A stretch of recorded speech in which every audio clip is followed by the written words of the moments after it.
possibly online. We'll see about this live.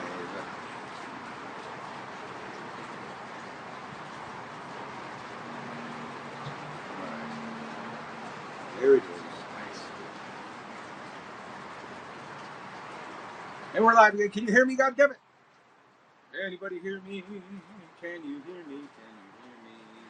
Let's see. Yes, hello? I hear something. Is that on your phone? Are you playing it? Heard it. Well, am I hearing it over here? I might be actually hearing it on the PC. So you people on Facebook hear me, right? Okay, yeah, I'm hearing it on the PC. I gotta turn this down or that's gonna mess with me. Hold on a second. Hold on a second. Slow ass PC. I gotta turn the volume down. I didn't even think about that. I could just listen for my own damn audio and not depend on you people. Okay. Okay, now can I get all these damn notifications out of my way? I'm tired now. I forgot what the hell I was gonna do. I don't even have the right title on this one. Whatever the hell. Been trying to set this thing up. This company called Restream.io has a free software for streaming a couple of channels at the same time.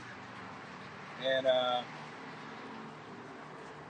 I'm using the free version to see if I like it to pay for more. Pay for more stuff I want to do. They just got to...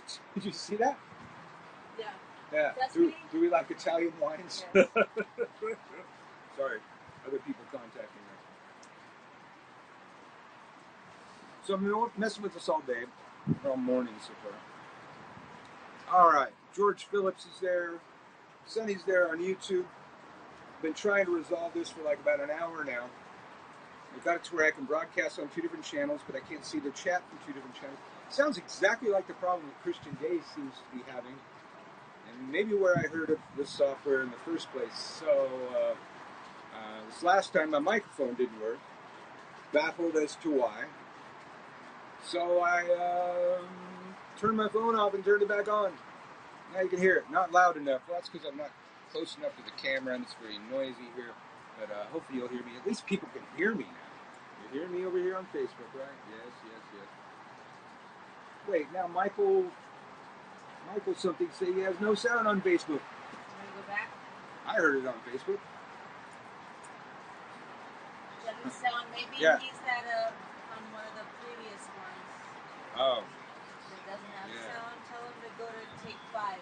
Yeah, we're on take 5. I don't know if you can go to the other takes and comment here. I don't know how that works, but I have sound. Sound is no good to go. Very good. Well, here, let me just to cut to the chase.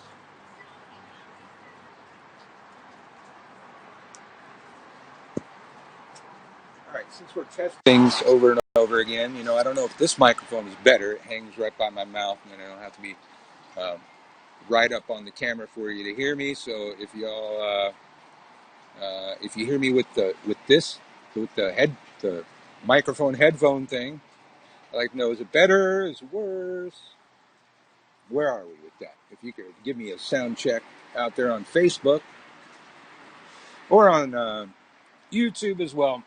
I've had to go low tech since the server cannot solve the problem. I've opened up my PC over here on my Facebook page to look at those chats.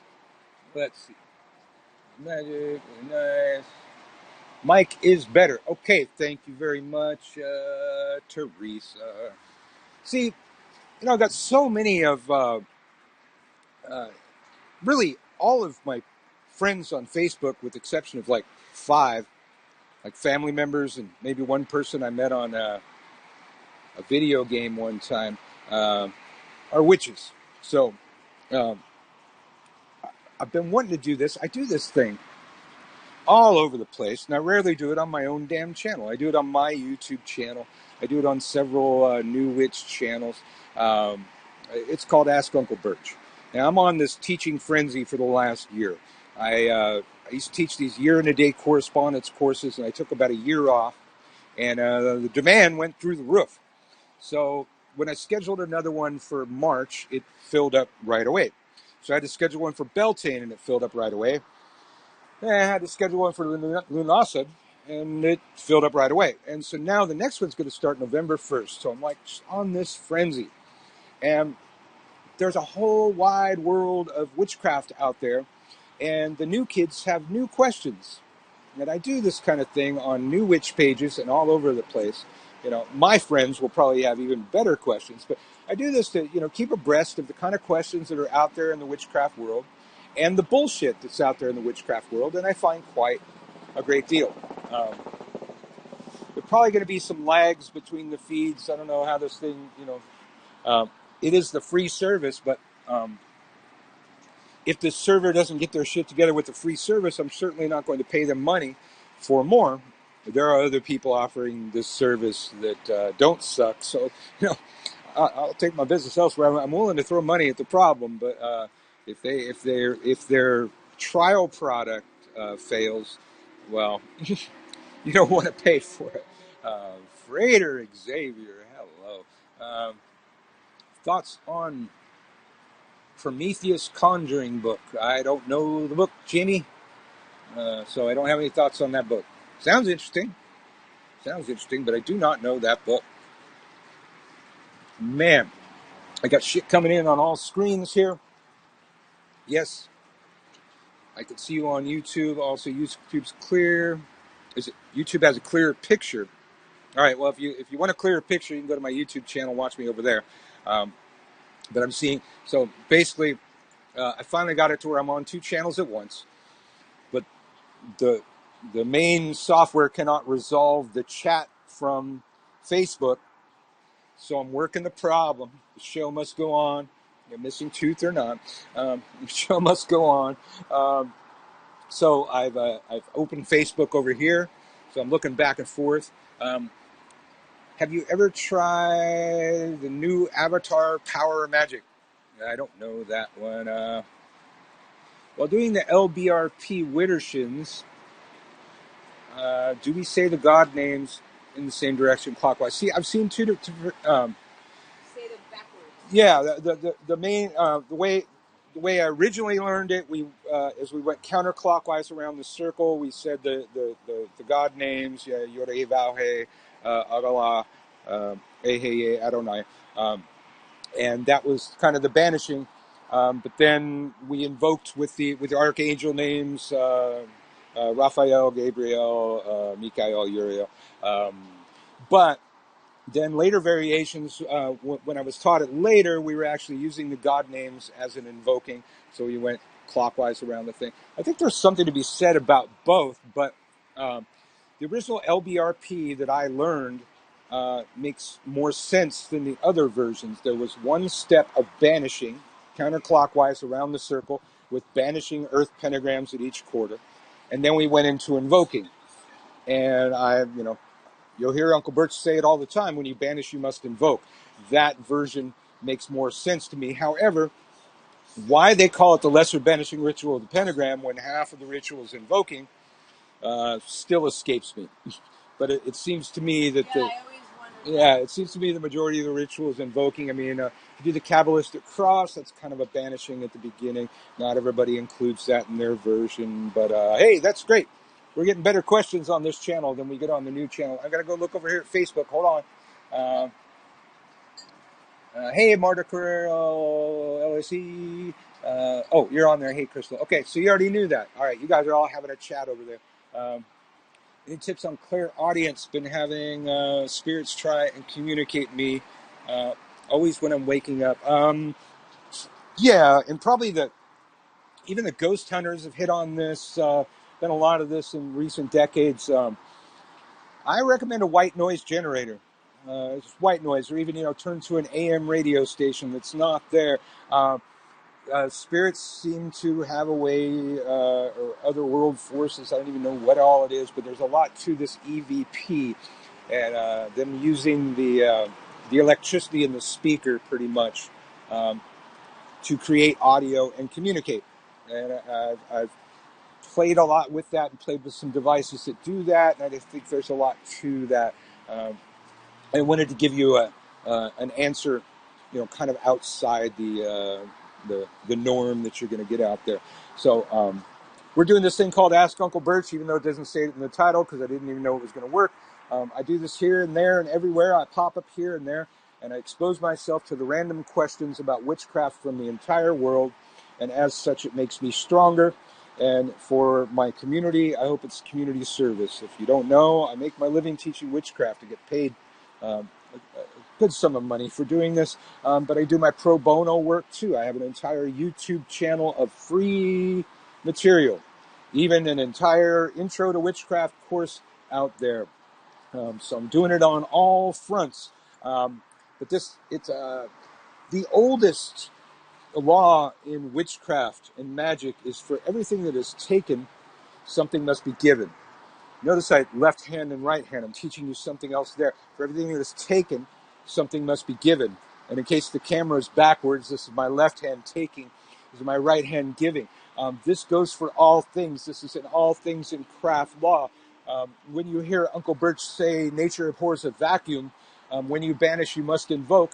That's when you've taken, something must be given. When you harvest a plant, somebody just posted the upside down version of me. I was worried for a minute there. It comes up a lot in work hunting. When we take something from a plant, we want to give something back to that plant. We take something from a god or a spirit or something like that. There's a price involved. There's a give. There's a take and there's a give. For everything that is taken, something must be given. This we find in tarot readings, in teachings, in everything. It's an exchange. It's the law of exchange. I think it's one of the hermetic laws. I don't even know. It's one of those magical laws that just is. I was taught a law in magic must be seen reflected in nature. And I see this reflected in nature as one of the laws of nature. Nature abhors a vacuum. If you take something from her and fail to put something in the hole, she will fill the hole with what she's used to having there. So if you banish a negativity or a curse or whatever you have, and you don't put like happiness and prosperity back in its place, well, you're going to be banishing that curse again in a couple weeks. She's going to move to put it back. It's one of the laws of nature. You can't avoid it. It's going to happen every time. And the things that are laws in magic and witchcraft, we see repeated over and over and over and over again. This particular law has so many places it repeats, I cannot even calculate them all. But see, this is how you do it. You ask a question, you try not to be too long-winded. Try and copy your question so you can paste it later. If I miss it, I'm looking at two different fronts here. So I think that was YouTube. Now we're going to look over here, Facebook. Somebody's saying hello to Frederick Xavier. I've been trying to set up my altar. Can you please tell me what I need on it? Books have me confused. The basics of a witchcraft altar, even a Wiccan altar, and in forms of ceremonial magic, they have this too.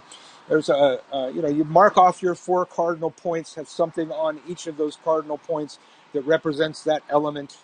East is air, south is fire, west is water, north is earth, this kind of thing. And then, if you're doing ancestor worship, you have something there to represent your ancestors. It could be a photograph, it could be a statue, depending on your tradition associated with them. And then a lot of the Wiccans are going to have a god and a goddess. The goddess is on the left and the god is on the right. It's one of those things people miss a lot of the time. The goddess is the receiving, God is the projected. God is the right hand, the goddess is the left hand. A lot of people forget this. This is one of those things. The hand thing that I said is one of those things that repeats itself over and over and over again. And we have that everywhere, and it's why we hold the blade in our right hand, the wand in our left hand, the boline in our left hand, the athame in our right hand, or the sword or whatever you have. On and on and on, these laws move as ripples out into the world. They repeat.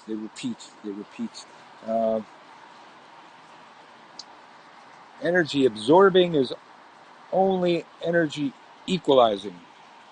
It's not really a question, but okay. Juniperis Ashell 369 in YouTube. Let me look over here. But witchcraft, I don't need a god or a goddess. No, you don't. But plenty of people still do it. So there's plenty of people practicing almost exactly like Wiccans, because they're still, I don't practice Wicca, but I didn't give up my gods. I made oaths to them. They need to be represented for the rest of my days. But I don't follow the Wiccan Rede. And that's the hinge piece right there, the linchpin. That's the linchpin right there. The Wiccan Rede and the threefold law is not a law. As I just said, I must see it reflected in nature for it to be a magical law of any kind. If I throw a pebble into a pond, while the waves go out, they may return to their source depending on the size of the pond. They may return to their source from several directions depending on the objects within the pond. But I have not, I've done the math and I have not seen an increase of those waves. They actually dissipate. Even the waves coming from several different sources. So what you send out does tend to come back, but is it magnified threefold? No, I have not seen that in nature. That's one of those things that the Wiccans wanted to put into their religion to keep us in line and make us better people, and I don't think that works, and this is my problem with Christianity. If you don't do evil and commit sins because you're afraid of going to hell, you're not a good person. If you do good things just to impress Jesus to get yourself into heaven, you're not a good person. You're doing good things for the wrong reasons. I don't need a threefold law to keep me in line.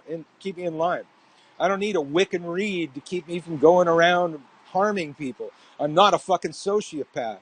You shouldn't be either. We don't need that shit.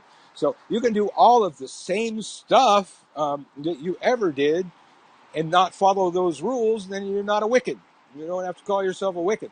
So some witches are going to have gods and goddesses, and some are going to have spirits and shit. We have all of them, man. We got ancestors and spirits and gods and goddesses, and they're all over the goddamn house. Just everywhere. Everybody's got something going on in a corner. And that's fine. Nothing wrong with it at all. Thank you. Well, thank you for thanking me. I don't follow the Rede either, Jennifer Northern. Well, no, it's... if anything, I mean, it's good to have a moralistic code of some kind. Every tradition's got them. The one I find easiest to live with is the Strega. Never harm the innocent. All day, every day, man. I have no problem with that. Some of you know, Uncle Birch had a brief period in law enforcement where I was exposed to the worst of humanity. And the worst of humanity was not just the people I met on the streets. It was my fellow cops that were the worst of humanity. And some people must be stopped. Some people will continue to commit harm. And if you're just, you're not going to do anything about it because of this little rule, well, you're no better than they are. You're allowing the harm to occur to your fellow humans and not doing anything about it because you want to be a pacifist. Well, I like to always say there were three main prominent individuals throughout history that professed the wonders of nonviolence and passive civil disobedience. And the two more recent were assassinated. MLK, Gandhi, assassinated. What happened to their movements? What happened to the nonviolent Black Power movement after MLK? Didn't work out very well. What happened to Gandhi's people? They were crushed. Didn't work out very well. Now, the further one down the thing, well, he got nailed to a fucking cross, if we're to believe all that. Didn't work out that well. Violence was committed on his people, and then his people, when they got an upper hand, committed violence on all of the other people. Didn't work out so well. I like to be realistic in my mysticism, in my religious and spiritual beliefs. I like to look at history and see, other people had that belief, had that work out for them. Well, it didn't work out. It didn't work out. Some people need a bitch slap. Some people need to be absolutely stopped in their tracks. Some enemies must be crushed because they just won't stop it. That's real witchcraft. So I couldn't keep up with that namby-pamby stuff. And while dealing with the namby-pamby stuff, You know, I got the clown to the right of me over here, Marta. You know, I wouldn't just go off and marry some basic bitch. Um, she's got some serious moments of wisdom. And one of hers can be repeated in so many realms, in so many places, and I've repeated it for so many years. And she said it on the first day we met. The brighter the light, the darker the shadow. It's fucking huge. These fluff bunnies throwing white light and pink cotton candy up your ass all day, every day on the internet are oft the worst people out there. They believe they have no capacity to do wrong. The sun shines out their ass. They're all about happiness in life. You know, I saw a woman on a page say, well, you know, this page talks about curses, and I only have, you know, peace and love in my life, and I don't want to, you know, be exposed to this page anymore. It's like, you know, why didn't you just fucking leave the page before flouncing? But, you know, so I answered, said, is this page going to allow me to delude myself further that the earth is a place of peace and love? I mean, those are the ultimate goals to seek out here in our life on earth. But if they were easy to find, they wouldn't be ultimate fucking goals. They wouldn't be worth achieving whatsoever. If it was fucking everywhere, it's few and far between, which is why it's something worth having. Why love and peace are worthy of things that happen. But we don't just assume those things and have them exist. That's not how it works on earth. We're going to have a long way to go before we're going to get to a place of peace and love. But these people that profess that all day, every day, are going to do harm without ever knowing it or admitting to doing it, because they're delusional into thinking that that rainbows are coming out of their assholes. These are some of the places that I have taken this small piece of wisdom that Marta offered me to. And I have found countless applications for that piece of wisdom. Well, And it's some. I could be of service. Oh, you are of service in many ways, dear. But in that way, absolutely, that should probably be chiseled on stone. I'm having trouble astral projecting. Working with yeah, you did the heavy body meditation. Didn't work, huh? Check with your doctor first, but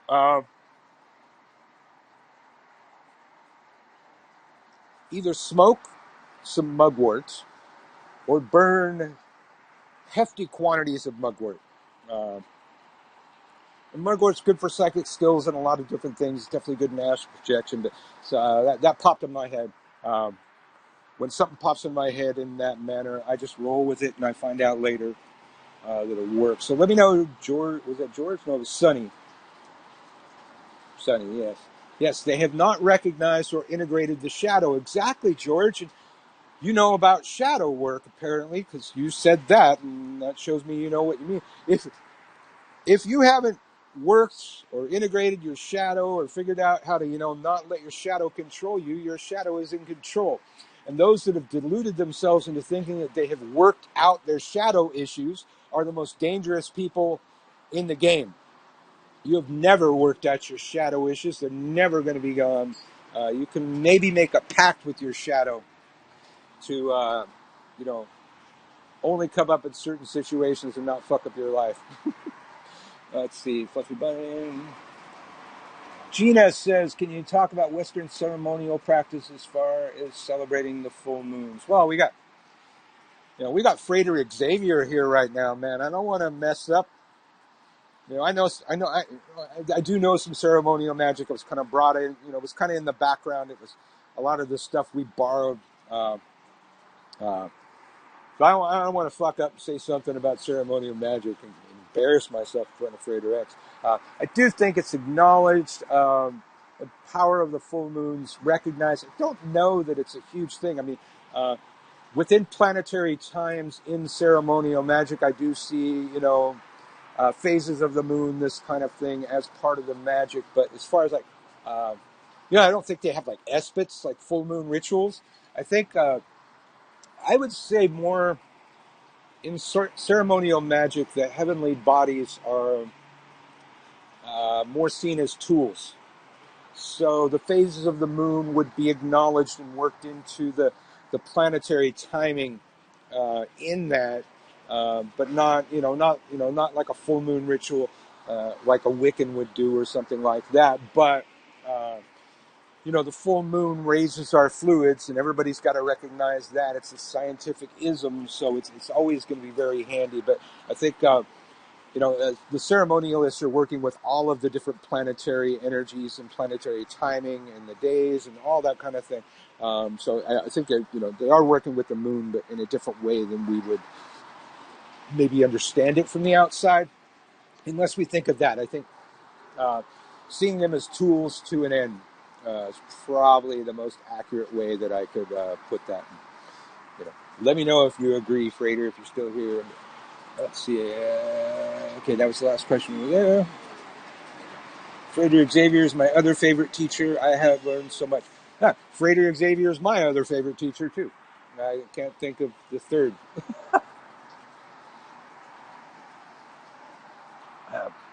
But there are, yes, I have many colleagues on YouTube.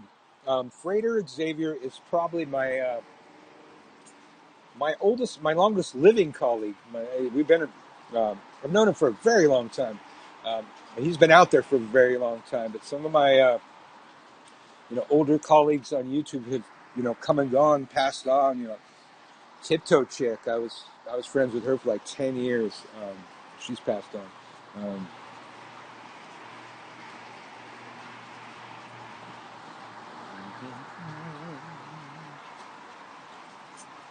Oh, what's up here? Okay, so apparently I have to advance the chat room sometimes. Stream drop, had to reconnect. God damn it. Oh, God. I got this thing in my way. Just a pain in the ass. All right. Any suggestions on magic to help strengthen our loved ones against stress? George, I hate that Wiccans out there have like catch-alls that they use for everything, like white sage, and they use it incorrectly. One of my catch-alls, though, for a lot of things, is going to be frankincense. Frankincense banishes and invokes. It gets rid of the negativity and raises the vibration in the room. And it's also science is now recognizing it as a treatment for depression. Frankincense has been found to release negative ions. And it's used in Chinese medicine. And it's used in Chinese medicine internally in a liquid called boswellia. Yeah, that's the shit if you have bursitis. Yeah. I've recommended to people to get that product when they're under a curse, take it internally. There's a shortage of the internal, magics. It's the only thing that cured the bursitis in my hip. Yeah. Okay. But I think in Chinese medicine it's a blood mover, and that's for pain. Yeah. And it is also paired with myrrh in Chinese medicine as well. Yeah. Saturn's going direct soon. Any advice? Yeah, make sure you dealt with any lessons you've got to learn. Saturn's about lessons, and when it goes direct, sometimes the lessons come on really hard. So I would say get some sleep before midnight. Make sure you make it to wisdom school. Frater Xavier is working while listening. Yes, I concur on the full moon. I've done full moon rituals for consecrating magical mirrors. However, if that counts, yeah, that's a great one. My witch mom, Judith Dufresne, taught this thing, and I seem to be the only one that repeats this thing. But I was taught to charge a black mirror or a crystal ball. It's even more ominous and more effective with a crystal ball. First I'm going to bathe it in mugwort tea, but then the magnifying glass. a magnifying glass and the full moon. And just like when you're a kid, I don't know, maybe boys did this more than girls, I don't know, but when you burn ants with the sun, just like that, you get that fine, of course Marta did, you get that fine beam of moonlight on the object, and, definitely made the mirror glow, but a crystal ball just glows insane. And so I took that to charging different stones. We did we did moonstones on the beach one night during a full moon ritual, and I bought a bunch of little portable magnifying glasses, and you'd never seen anything like that. If you do that magnifying glass trick with a full moon on a moonstone, that shit will glow like you've never seen anything glow before in your life, and somehow kind of retains the light. I don't know, man. But I'm going to throw that magnifying glass trick out there. I use it for all manner of shit nowadays, but Mom just did it for charging crystal balls and mirrors.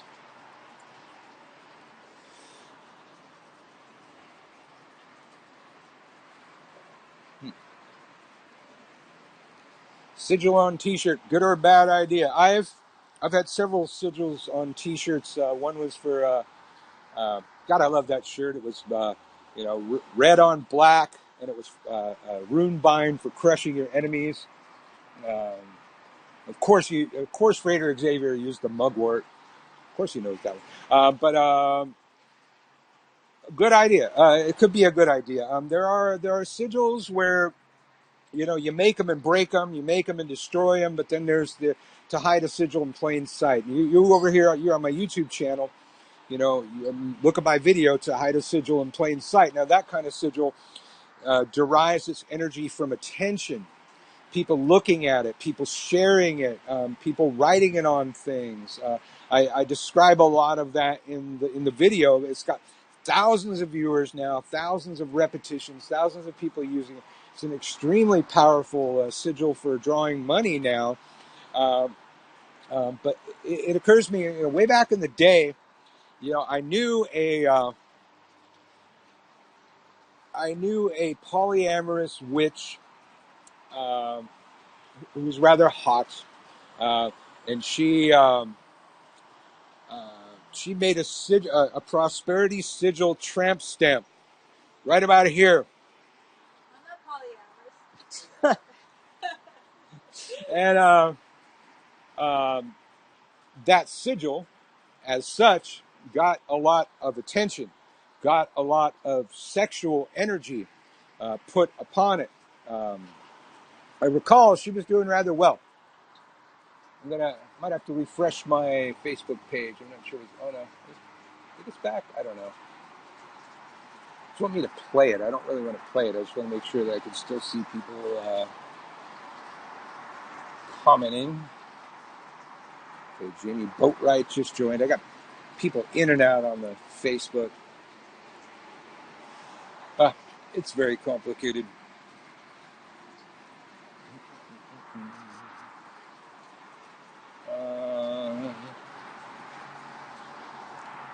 Would I use a lodestone and a love spell? Yeah. The reason we use lodestones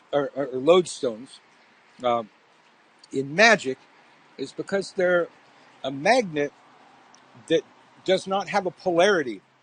There is no defined end of the lodestone that pushes like a magnet. Magnet's a little more complicated to use in an attraction spell because we've got to have it polarized in the right direction in association with the north. It complicates things, but a lodestone has no polarity. And the only person I ever saw say that it did, or actually it was two people, it was Susan Diamond and Orion Foxworthy. And I have no respect for either of those people. They're the magics they teach are ridiculous. To the extent where Susan Dumbass tried to make a video to illustrate to me that lodestones do in fact push each other away, and I did not see that in the video. Well, you see her hands going like that. Yeah, you see her hands going like that, but you polarize two magnets, push them together, they're going to shoot each other across the table. Doesn't happen with a lodestone. Now, blood contains iron. If you use an iron, you take iron supplements before doing any type of blood lodestone spell, it's going to work better because you need more iron in your blood. If you're a woman, you wait till you're on your period. That's the most iron-rich blood that there is, and it has all kinds of holy powers. But the lodestone trick that I offered out to YouTube was for housing, which was its original intent.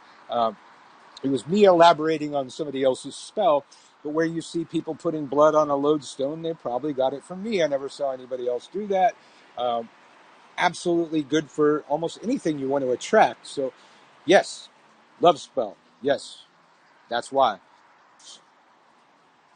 Okay, I'm still seeing, even though the video is not playing for me in Facebook, I still see people in the chat room, or people commenting, so I don't have an accurate count of who's in there, but trying to make this thing work. I'm not sure if Restream.io are the people to do this. I won't recommend the product, and I'm certainly not going to pay for their paid service when their trial service sucks so badly. You know, they had that guy in the mosques in New Zealand that went up and shot up all the mosques, and he was multi-streaming to several platforms at the same time. Maybe he paid for it. I don't know, but seems like assholes like that can figure it out. It was like Christian Day has been messing with this, I think, the same platform for days, and I'm sure he paid for his version. I think it was the same people. But yeah, I'm not going to pay for that. So if you're still watching the Facebook thing, just give me a shout so I can make sure it's still active, or I'm going to refresh my page. Tyrone, my favorite Christian. Hello.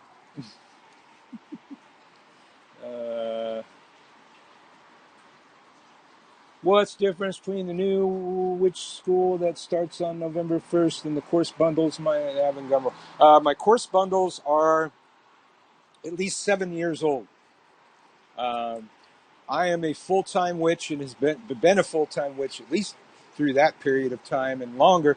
And have gotten to the point where teaching witchcraft is my full-time job.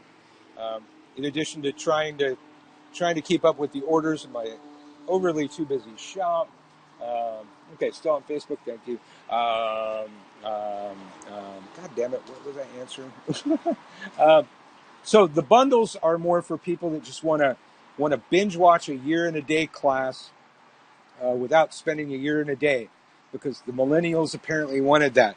There's a lot of people saying that they binge watched me and stuff. Although it was kind of weird, hard to take that, but okay. So I made some courses that were binge watchable and downloadable, but they are old, and as such, I have a lot of new things in my bag of tricks. That's before I studied hoodoo. That's before I became a Polero. I'm not necessarily teaching Palo in my courses, but I continue to evolve and fill my bag of tricks with new stuff. I'd recommend taking them both, really. What? What you need? This? Oh, well, I'm trying to get this. Hold on. They are a reduced price compared to the year and a day courses, and a reduced commitment. You're not committing to a year and a day of your time. Depends on your world. You want to take a year and a day course in a week. There you go. Got an option for you. I'm sure old people would tell me it's not traditional, but I don't give a fuck. But yeah, so I have bundleable courses, and I think I've even got a bundle with my old advanced course, my new advanced course, my new year and a day. I would think it's rather different than my old year and a day, as will be my new advanced course after the first year and a day class finishes. I don't know, around March. So around March or April, the advanced class should be starting. So start saving up, kids. But yeah, it's all very different. I'm a one-trick pony with a bunch of tracks. I got a lot of different magic I can teach. Got a lot of different witchcraft I can teach. Very different perspectives, even when I was teaching them. Everybody has pony. The pride of Krakow. No.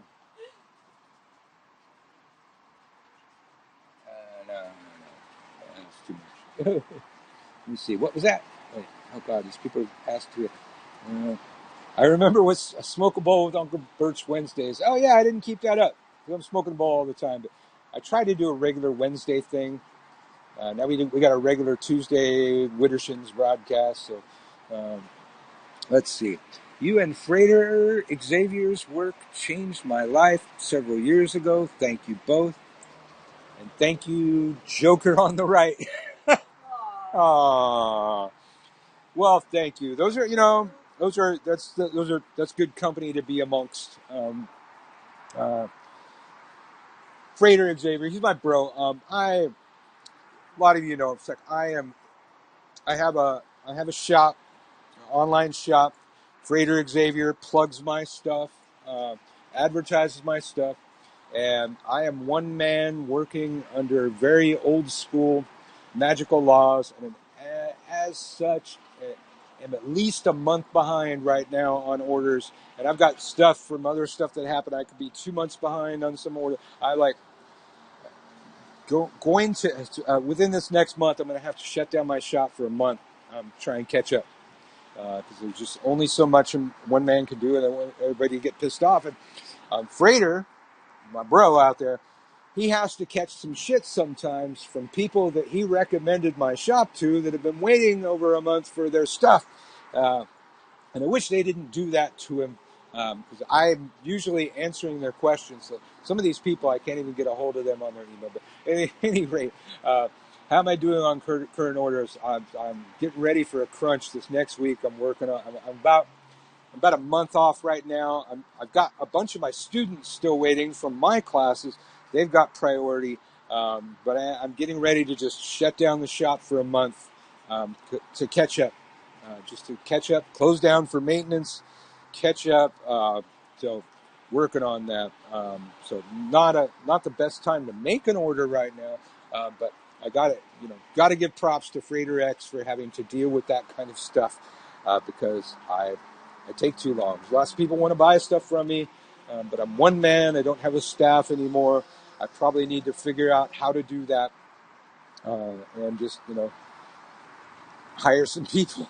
that's maybe what I'm going to be looking into in the month that I'm closed. But if you're out there, you're on my list. You've had problem after problem after problem, and I've still got somebody spam bombing my shop page.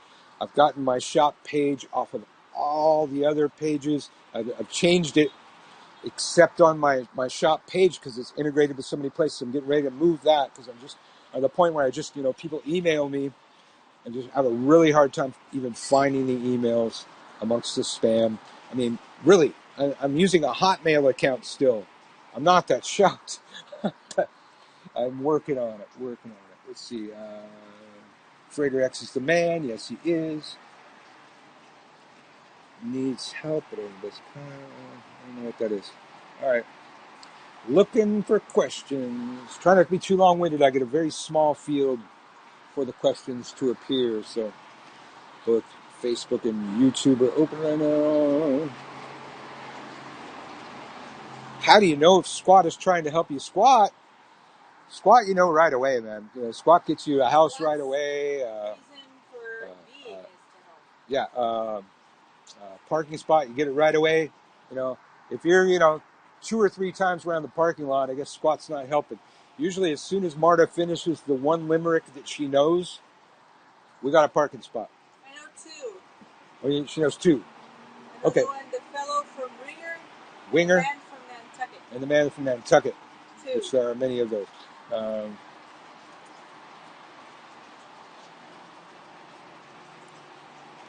Sharing past magic. Okay, so I think we're talking about sharing magics on social media. Magics that have come to their manifestation, magics that have come to their fruition. I wouldn't really have that much of a problem with it, but, I'm old school, and that picture would not exist. There would be no picture to take. I was taught everything that's left over from the spell that can be burned should be burned. Everything that cannot should be buried. So I'm not going to have anything to take a picture of. The reason why I want to remove those things from physical space is to have no physical components connected with the spell anymore. We're trying to force nature's hand. Nature abhors a vacuum. We're trying to remove all of those parts that we use to make a strong astral, ethereal counterpart to the thing that we want, that we will to happen, so that nature's forced to compensate and fill that hole with what we willed. Hopefully not just give us back our sigil, or we fucked up, but fill that hole with what we willed. So to do that, we need all of the physical components of that spell to no longer exist on the physical plane. So for me, that picture wouldn't exist anymore anyways, in that analogy. Make sense? I hope so. Okay. Over here. This is getting good. Okay. Yes, it is. I can't tell how many. I'm not even running the Facebook one, so I can't tell how many people are in Facebook. So I probably will. Facebook one? Yeah. Because mine's not actually running, so it just says 11. It says 11 on mine, too. Okay. It just went from 9 to 10 to All right. 11. I got 11 there. I got no count in YouTube, so I don't know who's there, but it seems to keep going. So, all right, nobody in Facebook's got anything. Thank you. Explains the balance. You're welcome, Juniper Asho 369. George,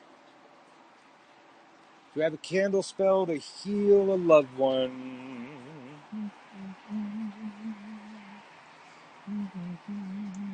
I'm thinking because they vary on what you got. Orange. I don't know why, but you want an orange candle. An oil of lemon verbena,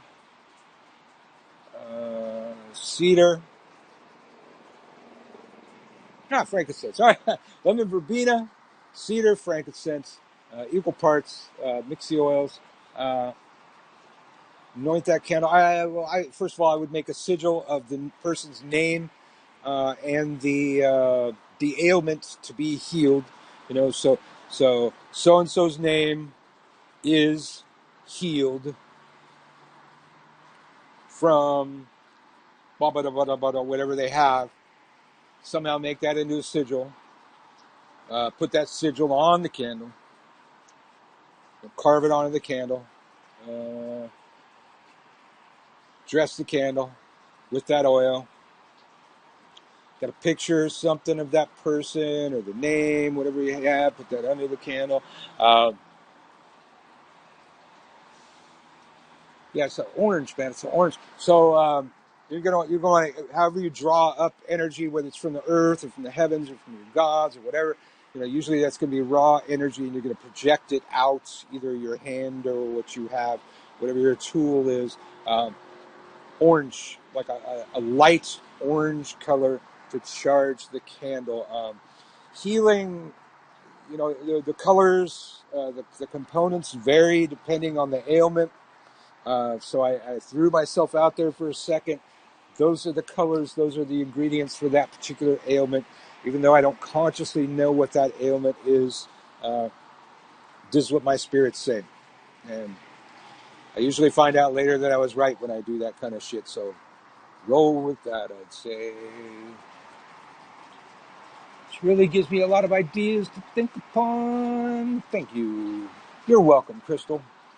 Well, it's good to see, my friends and stuff, in this, because, I'm always jumping around doing this Ask Uncle Birch in all kind of random places, and every time I do that, I get about 5 friend requests every day from people on those channels, yet I never go live on my channel. So clearly, people on my channel are witches and stuff. Do I have suggestions on how to control the death current on October 31st to gain maximum manifestation? Oh, dear. Yeah, work with Santa Muerte. And get started. Don't wait till October 31st, because you've got to have developed a relationship with her before that. So you need to, get yourself a statue, bless it, get out there on the internet, learn everything you can. Now, people will tell you that you have to be initiated or something like that. Absolute bullshit. Santa Muerte is not an official part of Santeria or any other of the known African traditional religions. She's a folk saint created in Mexico. And she has developed her own cult, but technically she's Catholic, even though the Catholic Church disavows her and says that her worshipers are devil worshipers. Those worshipers are still in Catholic Church every Sunday, praying to Mary and shit. There is no specific cult of initiation, even though I've seen some bullshit people out there say some bullshit things. Santa Muerte is accessible by everybody, but don't have a thin skin and don't approach her timid, but do approach her with great respect. And if there's, and I have seen, and there is something to be said about belly crawling over to her shrine. She requires a certain amount of humbleness. And I'm gonna run downstairs really quick. I'll be right back. Get your questions straight. We're doing Ask Uncle Birch. I'm gonna do it for a bit longer since it took so long to get this thing to work. Please stand by. You need anything, dear? No, thank you. What, Oh, dog? God. Certainly not what I see you right now.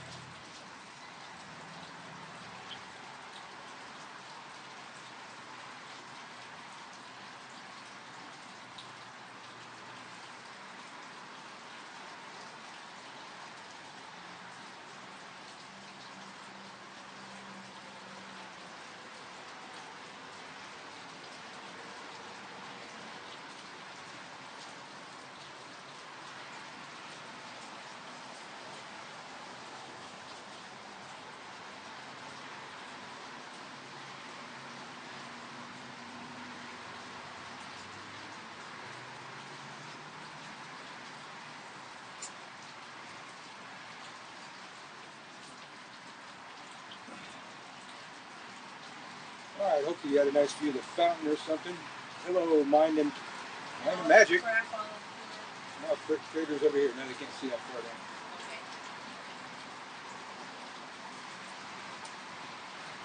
Okay. What are your thoughts on the universal laws? Well, hopefully we're talking about the same laws. I got in a fracas once when I was the co-host of Candelo's Corner.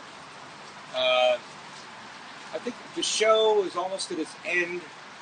I'd had way too much to drink. And I said something that I didn't really get to explain clearly because people were so offended by what I said. Because Hoodoo people and other African traditions like to believe themselves a separate type of magic than the rest of us. And what I said was, all magical traditions follow the same magical laws. I'm going to say it again. You can repeat after me, and if you didn't understand, well, now I'm on my channel, and I get to fucking elaborate. All magical traditions follow the same magical laws.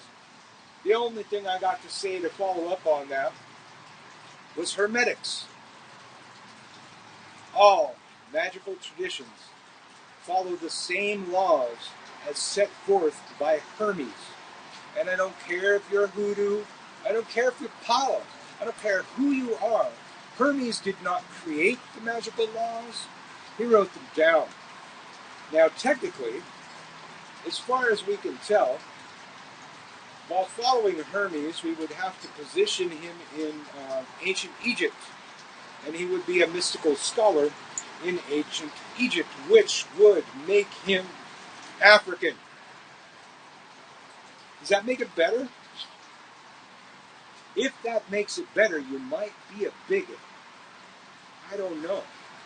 But most of my colleagues over there were thinking Greek. No, not so much. His laws do travel into the Greek, but when we look for where Hermes taught, where he came up with his ideas, it would be ancient Egypt. And that would be the birthplace of hermetics. Behind all the Egyptian mythos, and you have to incorporate all that kind of shit too.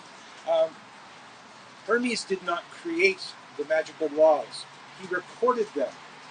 He recorded them by observing the laws of nature, the laws of physics, many other things, the laws of the heavens, this kind of thing.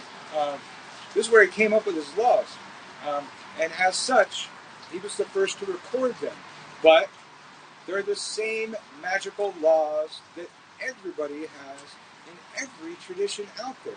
And I don't even have my microphone on, so hopefully you'll be able to hear me well enough. But doesn't matter. One of the most common things we find in African traditional religions, in African folk magics, we find dolls and objects representing things that we then manipulate. We do things to the dolls and the objects to affect the things that the dolls and the objects represent. That is sympathetic magic. Those ideas were laid out by Hermes in hermetics.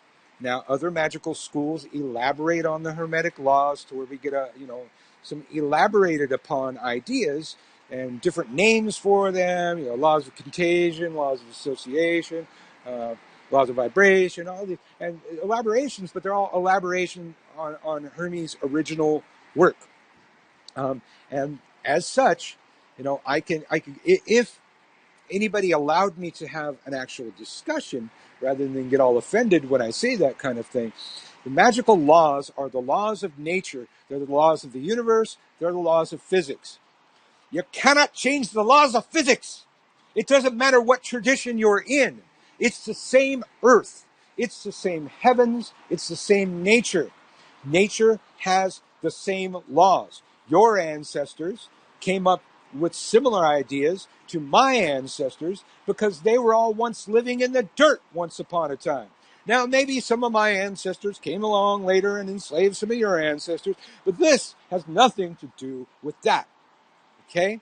This doesn't make every white person taught is null and void, and it's not adverse to your traditions. And Hermes would have been black. Throwing that out there. I think you were asking about the universal laws. I think I said enough about the universal laws. I think I covered that. Let's see. Our oregano is spreading.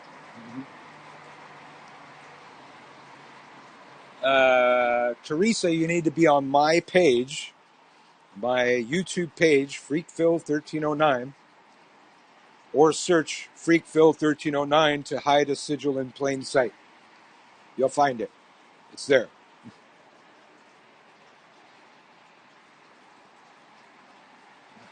All right. Let's see. I'm checking over here.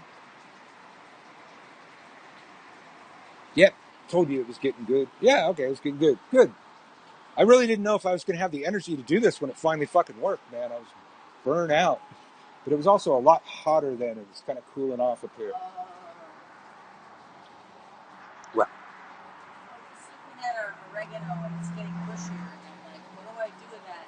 So I looked for fresh oregano recipes. Good. I was just about to say.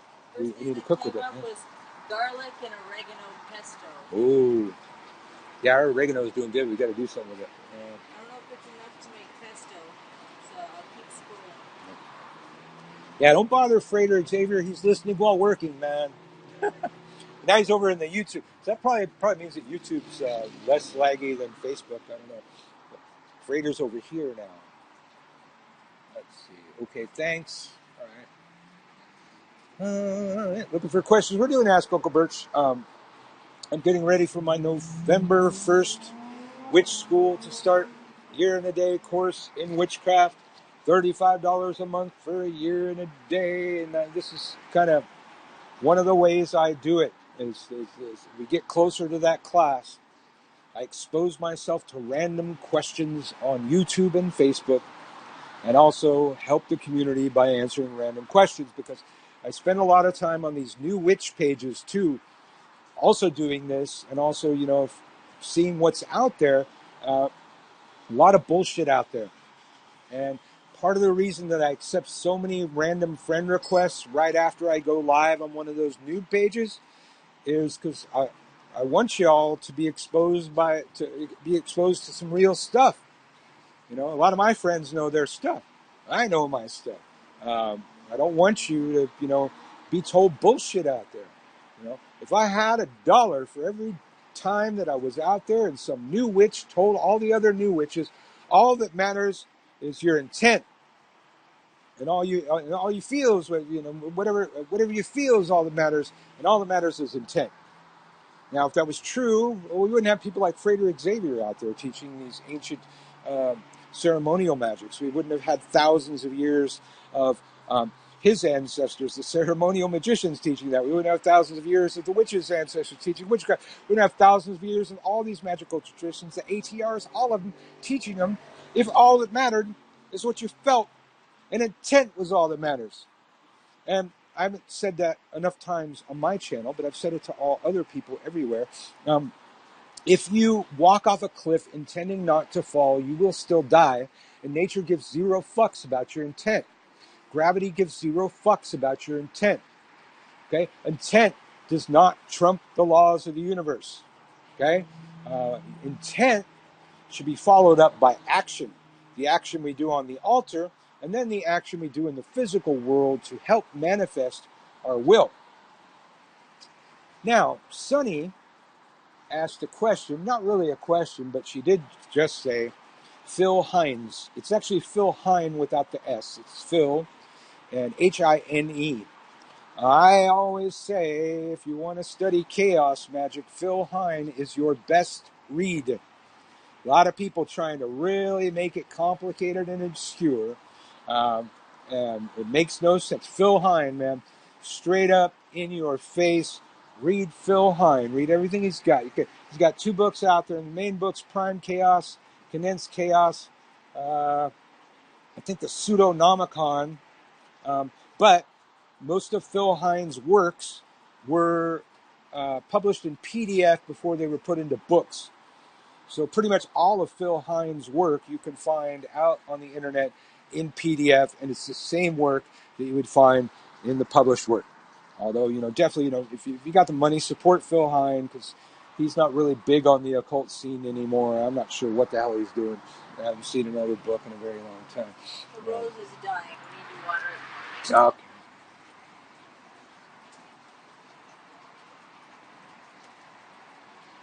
How do I handle all of the random questions, friend requests, and inbox messages? Some of them I handle, some of them I don't. My students pay a pretty penny to bombard me with questions, to have the right to bombard me with questions. So I offer a certain amount to those that have just randomly friended me from one of these nude pages, and when I start friending me, I had people asking me to mentor them or be their teacher. I am Uncle Birch. I teach witchcraft for a living. To teach witchcraft for a living, I sure in the fuck ain't taking on individual students. You want to pay me, several grand a class, sure. But in order to make it lucrative, I have to teach my classes to the largest audience possible. And in order to get as many of them in, so, I don't have to immediately start another class, I need to get everybody in that I can into each class. It's not, teaching individually, even teaching in a classroom setting. It just doesn't behoove my bottom line right now. And I've got the demand is clear. The demand is high. People keep signing up. People keep asking me questions every time I pop up anywhere. The demand's out there, so my supply. I have to exceed the demand by spreading out the supply. I cannot teach small groups and stuff like that. Can I talk about immediate portal grade and Adeptus minor? Okay, well, I don't know if Frederick Xavier is open to random questions too, but you can maybe give it a shot. That's his realm. That's not mine. I do enough ceremonial magic to perform witchcraft because witchcraft back in my day borrowed a lot of ceremonial magic. specifically the lesser banishment ritual to cast a circle, the twin pillars, a few other rites, greater ritual of the pentagram, greater ritual of the hexagram, stuff like this, Abramelin operation.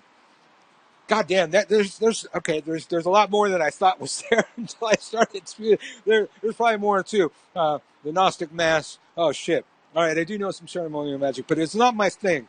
I'm teaching witchcraft, and we borrowed some stuff, and I wouldn't really be the right person to talk to. However, I for some reason I became an admin on a Facebook page called Ceremonial Magic School, and I have found myself schooling a few ceremonial magicians on a few things like the LBRP, but I am an admin there, and it's you've got to answer the questions. If I see you not answer the questions and try to get on there, I'll delete you. But you can go there. That would be an excellent place for you to go. It's over there on Facebook, Ceremonial Magic School. Check and make sure I'm an admin. I don't know if there's any other places with the same name. Do witches have grades as ceremonial magicians? A lot of traditions do. My tradition, there's initiate, teacher, priest, high priest, elder. So at least 5 there that anybody can track. Hello, dog. A lot of traditions do. Most Wiccan traditions do. Although, that's one of the problems of things that got fucked up. Some Wiccan traditions did this thing where after a year and a day, you could be the acting high priest or high priestess, which meant you could perform the ritual, the Sabbath, the holiday. Over time, that idea of acting high priest and high priestess got obscured by the Wiccan populace to where there are many, many versions of Wicca out there where you don the title of high priest or high priestess after a year and a day. Now, I'm sorry, I don't think you know shit in a year and a day, unless you took my class. You should be an initiate. You shouldn't be leading people after a year and a day unless you're a very exceptional witch. That's wrong, wrong, wrong.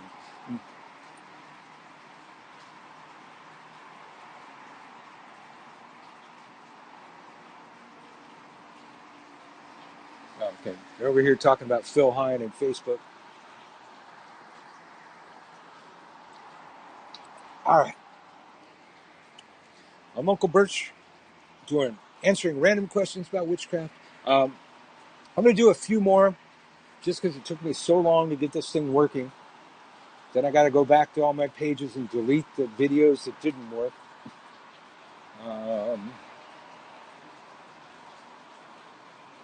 Okay.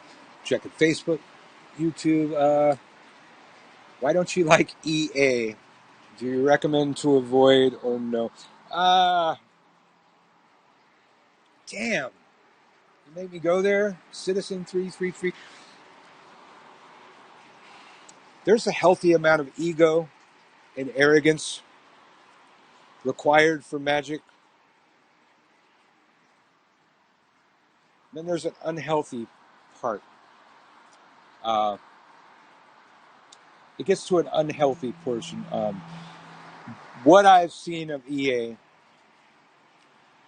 was so ego-driven, it made me blush. Other than that, I didn't dislike the man's work. And I actually liked his, he had a certain amount of charisma for the delivery of the material, which is important. Had some stage presence, that kind of thing. But just the ego-drivenness of the whole Balg thing. And, I had some friends that were authors in Balg, and I don't think that helped their career at all. They might have been better off, self-publishing on Amazon or something. But I was really kind of on the fence. I didn't really have an opinion. And then I guess it was close to Christmas last year, because I remember the Capitol Record Building had a Christmas tree on top of it in the background. But there was a film crew in my house, and they came here to interview me for a series that is still yet to come out, that's owned by AMC, but is scheduled to be aired on a paid service called Shudder, which is for like horror films and stuff. And I hope someday AMC will pick it up around Halloween or something and fucking broadcast it. Who knows? It's apparently got to go to some film. It's going to some film festival now before it gets released to Shudder. So it's been a very long time waiting for this thing to come out. But they came by and they interviewed me, and the subject matter was cursed films, cursed movies, and movie sets, like The Exorcist, The Omen, Amityville Horror. I did my research before they came to my house. I knew my curses, but I was not familiar enough with the curses involving these movies, these movie sets, this kind of thing. I try to be very professional. Looking back, I probably taught the audience how to cast curses because I'm just always in my teaching mode. So I maybe went a little too far with that, but yeah, but it probably didn't. That was good shit right then. When they were leaving here, their next stop was Utah to go to EA's house. And I've been the director's a friend of mine now, so I talked to him here and there. And he said that EA performed a death ritual on camera for the crew out in the desert with fire, a lot of drama, that kind of thing. I have not seen the video, but based on what I was told by the most reliable source being there, I was like, okay, maybe I gave out too much information on how to cast a curse. I don't think it made it that easy, but performing a death curse on camera. Now, there's one problem. The other problem was he told the director beforehand what he was going to do and asked the director to... Well, it's true. He's he was asking for somebody to place the curse on.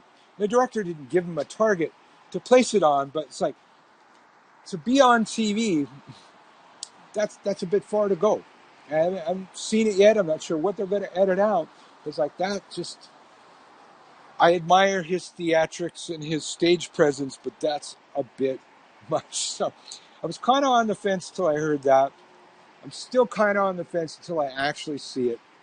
But that's what was told out there. That's, yeah. So EA, I've watched him. He comes up all the time. He comes up as, people you may know. And I don't friend the guy. I don't have a real strong opinion about him. Just not really a fan. But I'm not really a fan of most people. So that's cool too. So that was YouTube. Let me see if they have anything on Facebook.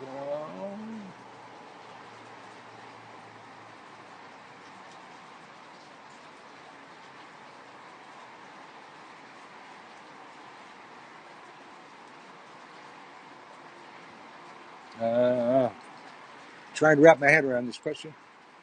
With me new to this, which class of yours should I start out first with for anyone new to which class? I'd start out with the year and a day course. It's the most interactive. It's got the most stuff. It's the most current. It's easier to maintain. It's it's like $35 a month, so it's not that expensive. The other classes you got to pay for them in bulk. But there's a lot of interaction. I'm giving you you got some homework. You've got forever to turn in your homework. But I think I'm kind of going with you step by step through a year and a day. While millennial witches may like to binge watch, it's probably not the best way for these studies. But I make it available because that's got to give the people what they want, right?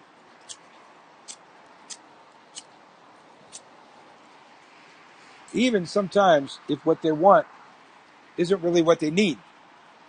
I put the other ones out there, but really there's something to be said about learning witchcraft at the pace that the sun and moon are moving. To have reached the end of your studies after a full solar cycle and 13 lunar cycles, it's kind of natural. That's why it was done that way for so long. That's why they called it a year and a day. There's really not an extra day, but it's called that traditionally.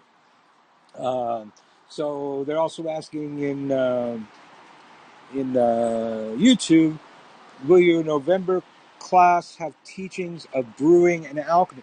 Now there you go. Not so much alchemy. That's a little. Alchemy is a specific practice. I'm a witch. I do witch stuff. So maybe a little bit of alchemy in the witchcraft. But that's another thing. My current year and a day course also has a portion of the course for professional witchery. I'm going to give people ideas of how to set up shop. I'm teaching brewing techniques. I'm teaching shop craft, even to the extent where, shop conflicts. I learned that early on. Never really had a format to teach that, but if I'm going to be teaching witches how to set up shop, how to brew things, I'll be teaching what to do if your competition's a dick. 13-month calendar available for which school? I'm not sure what that's asking. The November 1st class for which school will appear on gumroad.com/witchschool, WITCHSKEWL, November 1st, probably October 31st at midnight. There are many other classes there. I would not suggest signing up for a class that says year and a day until November 1st, or you will have slid into a class that already started. But there are many other courses you can take there that are downloadable, and I'm always adding new stuff too. If you want to secure a spot for the November 1st year and a day, well, here's how the whole thing works. The thing appears November 1st. You have a certain amount of days to sign up. There's a certain amount of slots available for that course. If you contact me prior, I can reserve a slot in the course. So if you want to take it, you want to talk to me about it, you want more details, contact me at witchschool@gmail.com. That's WITCHSKEWL@gmail.com. And I can get you, set up for the course.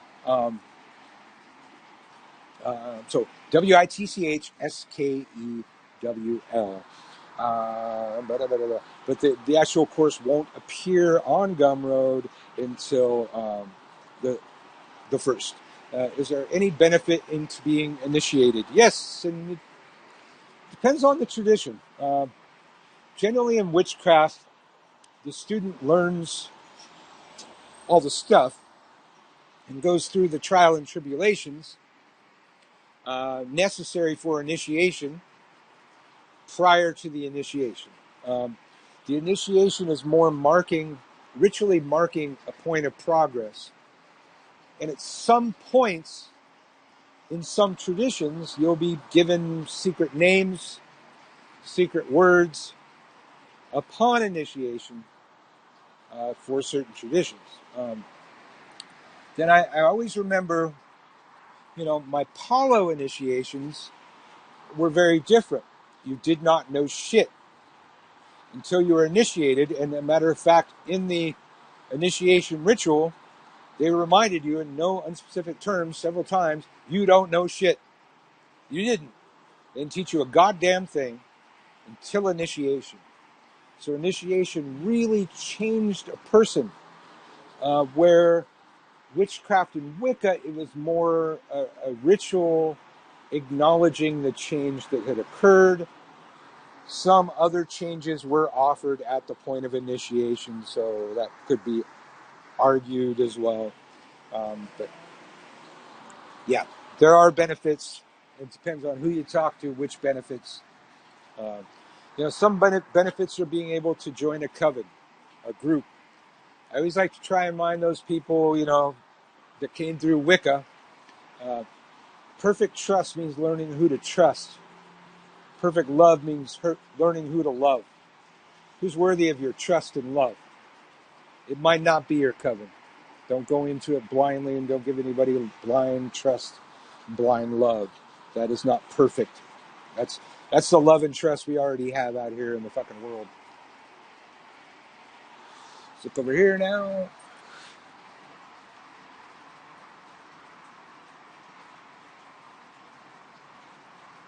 All right. No questions on Facebook. They're just going back and forth amongst themselves. If you're just joining us on Facebook or on YouTube, I'm Uncle Birch. I teach witchcraft for a living, and probably most of you know that because you're on my channels.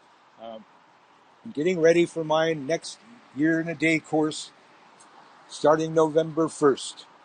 I do that by exposing myself to the general witchcraft world and popping up on several absolute new witch pages to see what random questions I can answer at the drop of a hat, and also as a community service to you. It helps me get ready for this kind of stuff because answering random questions from witches around the world is my job. And it helps you get questions from somebody that's not a complete fucking buffoon, which is so rampant on the fucking internet. Kids telling stuff bullshit out there, like everybody using white sage for everything. Don't get me started, and if you don't understand, ask me here so I can correct you. White sage is not a catch-all. White sage is probably not for what you're using it for, and probably why it's backfiring when you're trying to use it. Stupid Wiccans.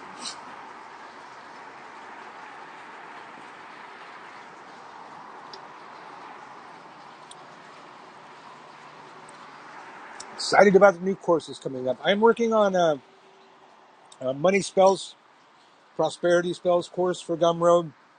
I'm shocked I haven't done that yet. Those are always a good seller. As a teacher who sells his wares, man, a money class is the biggest seller, and I didn't do it yet. I also didn't do love spells. Maybe second or sometimes first bestseller. Love spells work, man. What? Yeah. What are you trying to say? Love spells work. My love spell. Yeah. Oh, I thought you were talking about you. No, yours. Yeah, it was way too much pride to cast a love spell. This one over here. Way too much. Yeah. Best way to use white sage. White sage should be used for blessing a space, an object. We borrow white sage from the Native Americans. Now, we have other sages that grew in England and stuff, and those, we could probably use those for a lot of those purposes that we're using the white sage, but 9 times out of 10, an American is using white sage, and they're using it improperly. We borrow that from the Native Americans. It's indigenous to the southern portion of the United States and down into South America. So the Southern Americas, it is only indigenous here. It does not grow any other places. So the practices of us putting it in our magic come prior to the Native Americans. And generally, the majority of the Native Americans used it to bless a space, to raise the vibration to the point where the Great Spirit could enter. Kind of how we would use frankincense, raise the vibration. Now, that to me is invoking. We're calling in energies to raise the vibration for an invoking purpose. Because next we're going to call the Great Spirit. Most people are using it to cleanse. And even worse, to get rid of ghosts. Now, something that's making the Great Spirit, make a Great Spirit be able to enter, it's probably going to make ghost stuff worse. It's not for cleansing negativity. It's not for banishing anything. That is not its purpose. I trust the Native Americans to have communed with the plant way better than we ever will, to know the nature of the plant, and I trust their wisdom on what that plant should be used for. And somehow, fucking smudging became the all catch-all for fucking everything, And 9 times out of 10, it's not working. For these new witches, I smoked my house and now everything got all fucked up. I had some ghosts in my house. I smoked my house and now I got more ghosts. It's like, I don't know why people keep saying that when it never seems to be working. The majority of people I see out on the new witch pages that I expose myself to drive myself fucking crazy, they're using it. I'm telling them not to use it. Yes, hyssop and rue. Yes, honey. Yes, honey. You're worthy of being on my channel. I've never seen you before. Yes, hyssop and rue. Excellent. Banishing, cleansing, purification. Yeah, burn it, burn it, burn it. Sprinkle it around. Do whatever you fucking can. Those traditional plants that the Catholics sprinkled their holy water around with should give us an idea. They're banishing when they're sprinkling the holy water around. Rue is used by the Catholic Church where rue grows. Rosemary is used in other places where that grows by the Catholic Church. Maybe we need to take a hint from the Catholics. I don't know. Let's see. The stuff stinks to high heaven. Which stuff? All right, over here they're talking about stuff stinking to high heaven. I don't know which stuff. One of my favorite herbs to mix to make a good pipe smoke incense, oil, or tincture for talking to the divine. Opening up portals. Okay.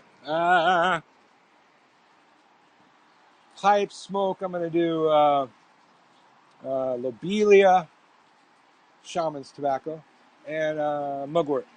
When you smoke mugwort, it raises your body temperature. You probably start sweating. That's actually good. Raising your body temperature can be good for magic.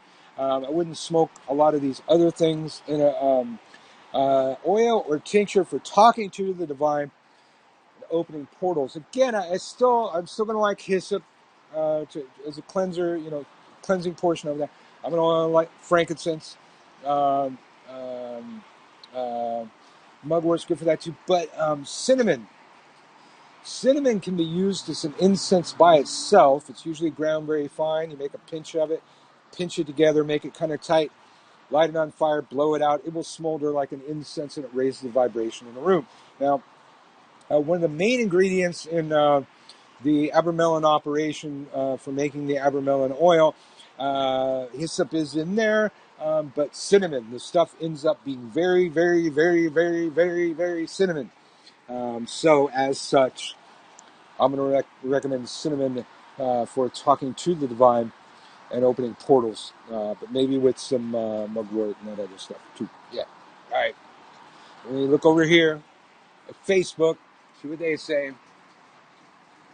I made some gingerbread prophets for use in sympathetic love spell and attracted on Lodestones. I'm married by emotion. All right, Wade. I'm going to read it all again. I made some gingerbread poppets for use in a sympathetic love spell, and it attracted on Valentine's Day a married by emotionally unavailable fuck buddy of mine. Wade, how was your statement of intent, Wade? I want to know. You're a writer. I'm looking over here, but Wade's actually over here. You're a writer, Wade.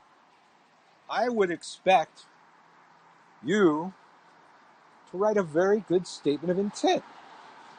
Now, for those of you who don't know, a statement of intent is the most important thing of any ritual. And if you really want to hear some interesting stuff, you go back to my channel here on YouTube later, FreakPhil1309, FREAKPHIL, and the number's 1309, and watch the video on the statement of intent. You'll learn a very interesting piece of our history as related to the statement of intent. But as I learned it, a statement of intent should be a 4-beat rhyming stanza. Like Dr. Seuss. Dr. Seuss had the formula. And in that, there should be no negatives. Like, you wouldn't say, I don't want a bi-emotionally unavailable fuck buddy. I will, an emotionally available whatever the hell you want. Not, the idea is no nots, neithers, nors, no negatives in the statement. The magical mind from which we're going to do this thing does not recognize negatives and leaves them out of the statement. And this is a problem with the entire Wiccan read. None is a negative. Now, if the magical mind recognizes no negatives and we throw at the end of each of our spells, and he harm none, do what you will, and it harm none, so mote it be, it's going to be, and it harm, so mote it be. If that's true, and that knowledge comes from way before Wicca or any other people, the magical mind just kind of deletes the negative and flows through with the sentence. Want to make sure you have no negatives. So, but it worked. Well, it worked, but you got a buy. Well, okay, so you got laid, I guess. By an emotionally unavailable fuck buddy of mine. I think you want somebody. I think I know you, Wade. I think you want emotionally available. I didn't think you were looking for just a fuck buddy, but sometimes a fuck buddy can get you through some dark times, till some better times come along. So more power to you, however that worked out. But yeah, I just wonder about the statement of intent. Maybe if you put emotionally available, something like that. I don't know. Statement of intent.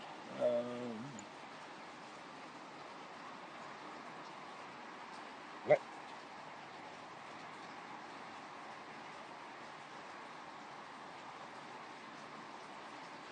Do you use Damiana, Blue Lotus, or any other mind-altering herbs? Yeah, I mean, Damiana I've usually used it like lust potions, that kind of thing. Use Blue Lotus for like meditation stuff. So, mind-altering herbs? Yeah, I guess I do. Look, a pipe's getting clogged though, but yeah, I use mind-altering herbs. I never want to be a Puritan. Our incense, mind-altering herbs. That's what it's all about. Our inhaling those things affects our mind. Everything we're doing in magic is altering our mind. So yeah, trying to suck through the clog.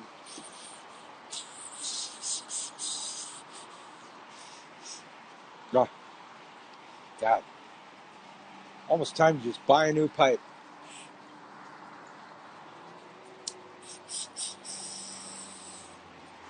All right. That's just resin. I'm trying to clear the damn pipe. Okay.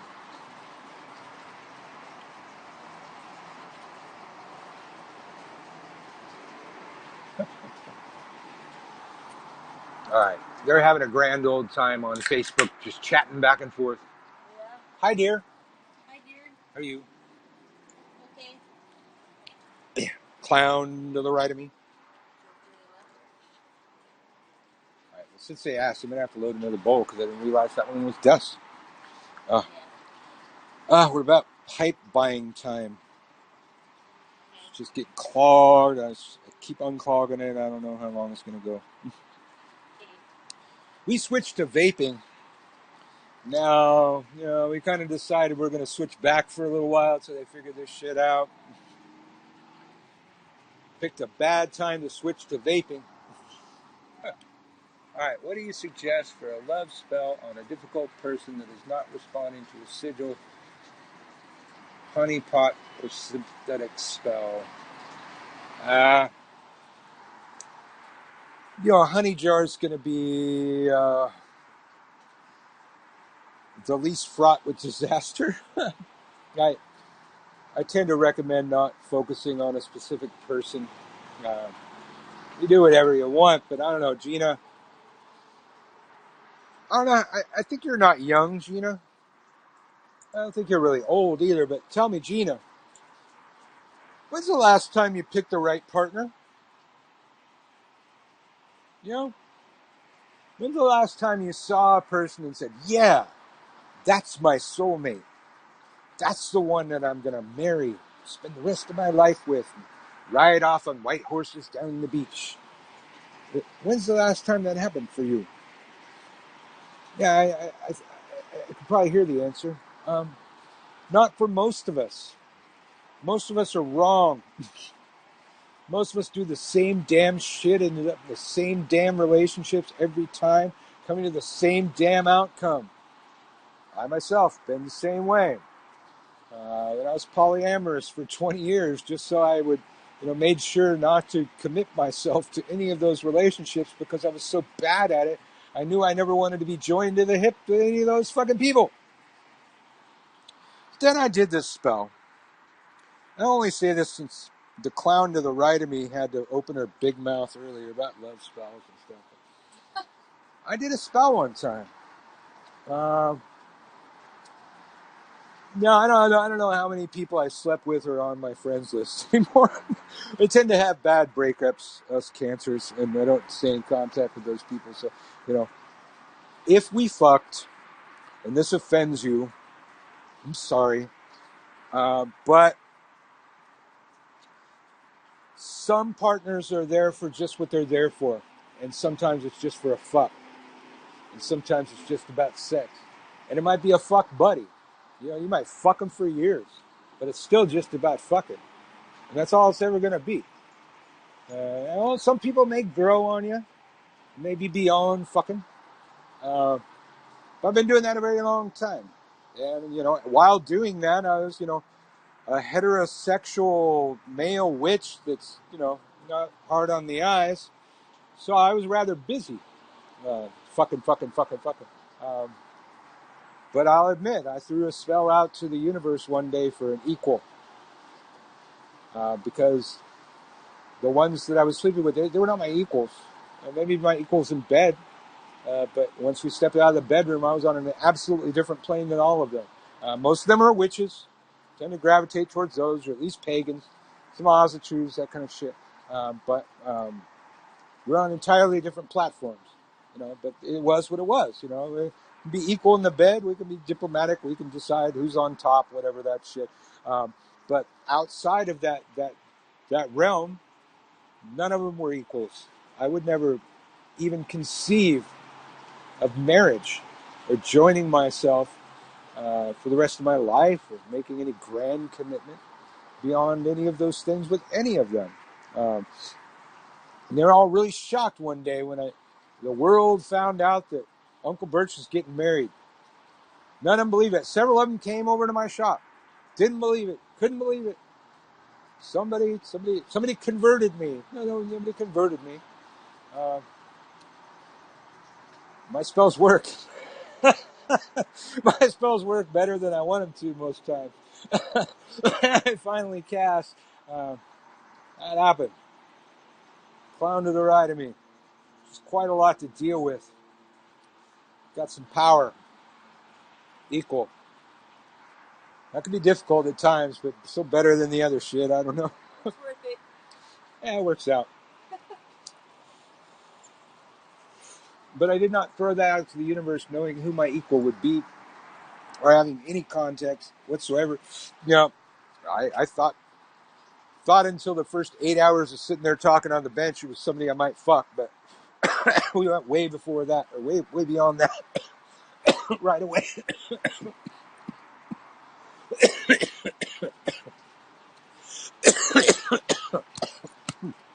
Well, that's the first one to make me cough in a while. Well, I wasn't going to sleep with you anytime soon. Yeah.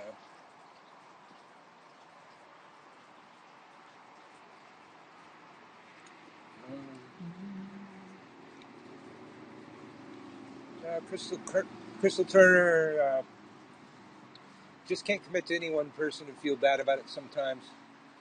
I know the dude had feelings because he was getting upset, but fuck it. I just can't deal with commitment right now. I haven't been fucking anyone since last relationship. That's the thing.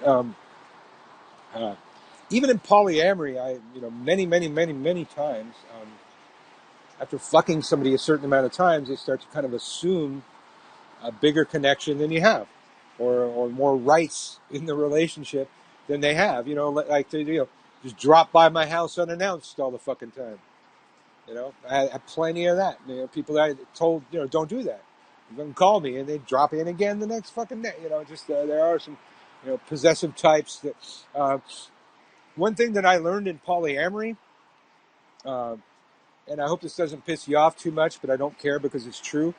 When it comes to getting laid, women are as full of shit as men are. And they'll tell you anything they want to hear or you want to hear to get a piece. And they will say, you know, I don't have a jealous bone in my body. I'm okay with polyamory. I don't want a commitment. I don't believe in marriage. Blah, blah. Anything that they think you want to hear. And then after you fuck them, all of a sudden they get clingy. That happens too. Women, they're just as bad as men when they want to get a piece. They'll lie through their fucking teeth. They know it's not fucking true. Yeah, Crystal, well, you know, until you're ready, you shouldn't commit to anyone. Um, you know, problem is for some people, sometimes they miss the mark or they miss the time. You know, you get too old. You never meet anyone. I don't know. Some people, it doesn't work out. I don't think there's any age that it can't happen. But I've always said that Hollywood gives us two really good examples of love spells that I like to draw off of. There's one in The Craft. The one in The Craft was on a target, and for all the worst reasons. She didn't even want to reciprocate to the target. She just wanted to drive that target crazy. That target becomes a stalker rapist. These are the kind of things that happen when we pick a target. One time I gave this advice in a witch store to this middle-aged woman, told her, you know, it's better to put a different type of love spell out to the universe. She wanted to focus on her target. So she went over to a woman that was working there and got her to sell her the stuff and give her the advice without the caveats. Next thing I know, she's back a couple weeks later. She's getting protection and repelling violence products, cleansing. So I told her, I said, so you did the love spell, huh? She goes, yeah, how'd you know? I said, I just know. I've been in this business long enough. It's my job to give the advice, knowing that you're not going to take the advice, knowing that after you didn't take the advice will have a better impact on you after you've experienced the advice firsthand. And so I said, so, okay, what happened? He said, so I did the spell. I said, okay, so what happened with the dude? He says, well, I haven't heard from him, but a couple days later, I started getting calls in the middle of the night. And somebody just kind of breathing on the other end. And then they hang up. And one day, or one night they called, and they were breathing for a really long time. Then as soon as I said his name, they hung up. I said, well, you know, there you go. He loves you in a stalker way. He might love you so much he wants to cut off pieces of you and carry you around in his pocket. This is a love that will never come to be, and you might end up dead. He's never going to say anything. He's never going to approach you. He's going to creep around spying on you. Yay! You got your love now. So he went ahead, you know, teaching her all the cleansing and all that kind of stuff, rituals.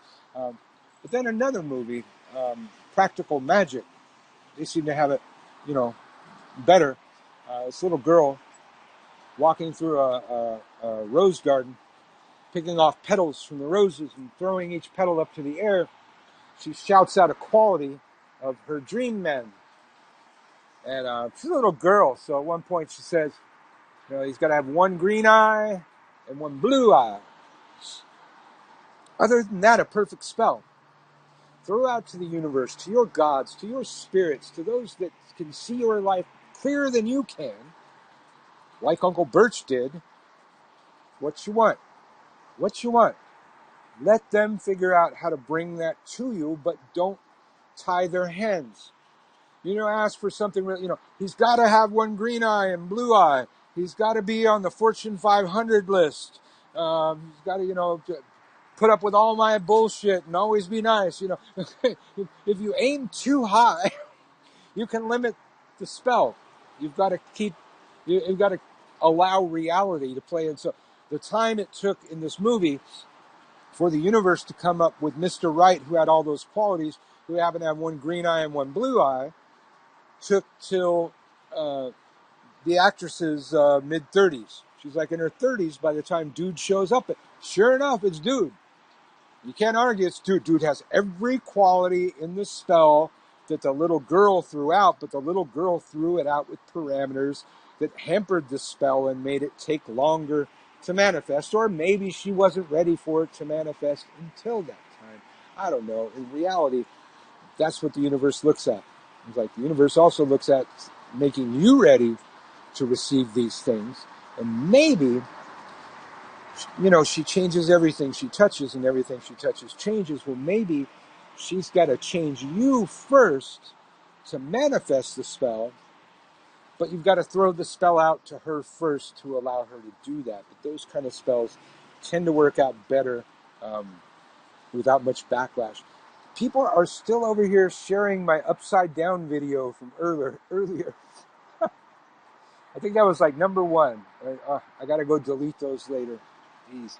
Get with the program.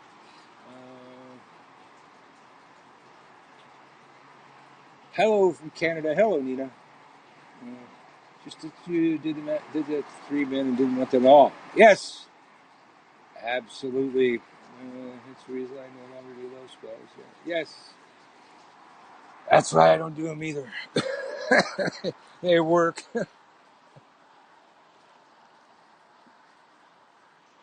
Oh, dear. All right. Well, hell. I've been doing this Ask Uncle Birch. Let me do like 3 more because I don't know how long I've been on here. It just took us so long to get this to work. I wanted to make sure and get this to work. My next Year in a Day course is starting November 1st, probably somewhere around Samhain at midnight Pacific time. And it will not appear at gumroad.com/witch school, which is, of course, WITCHSKEWL, until November 1st, and will not be available for joining until that time, and we'll have a very short window to join it. If you want to find out more about the course, if you want to secure a spot in the course, you got to contact me at witchschool@gmail.com. WITCHSKEWL @gmail.com. And I can secure spots for people ahead of time. But when if you want to wait till the last minute, November 1st, maybe we're waiting for payday. I don't know. But you're going to have like 3 days to sign up for the class at that point. But it's coming up, and this is why I do this. Keep my teaching muscles strong, answering random questions from witches all over the world, and as a community service to you all, so that your random questions you're getting answered from are good, are well done. Oh my God, I have to scroll? Jesus Christ, hold on. I wonder why nobody asked a question for a while. All of a sudden, YouTube's making me scroll. Oh my God, I missed a lot of questions. People have been talking forever in YouTube. Sorry, people, I don't know what that happened or why that happened, but I missed a whole lot going on in YouTube.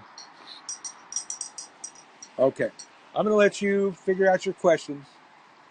And I'll do a few. I'll do. You sure? Well, what are you going to do? What are you going to do? Okay, I'm also a mixologist too, so I'm gonna let you look at the fountain and make the clown to the right of me. The hibiscus. Yeah. Why is that jar still there? Honey jar. Yeah, but we gotta move it. Okay, let me 3 things at a time. Okay, it's just I gotta go do this. Okay, I'm gonna make her drink. I'll be right back.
Okay, damn it. Make sure I'm up to date on YouTube. Okay, there's YouTube. In class 5, we learn not to ask negatives. Doesn't the cleanse thing include just that? Yeah, it does. That's traditional lines, but yeah. Good Dorzo. I hope that's your name in my class, because you should get brownie points. Not enough people have said that. Salt and water by casting me, no speller unknown purpose be, except in true accord with me, and as I will, so mote it be. If creature bear this charge I give, no evil in thy presence live. Creature fire this charge I lay, no evil in thy presence stay. Those are the standards. A lot of you have probably heard them. But yes, not enough people have said that. So let's see.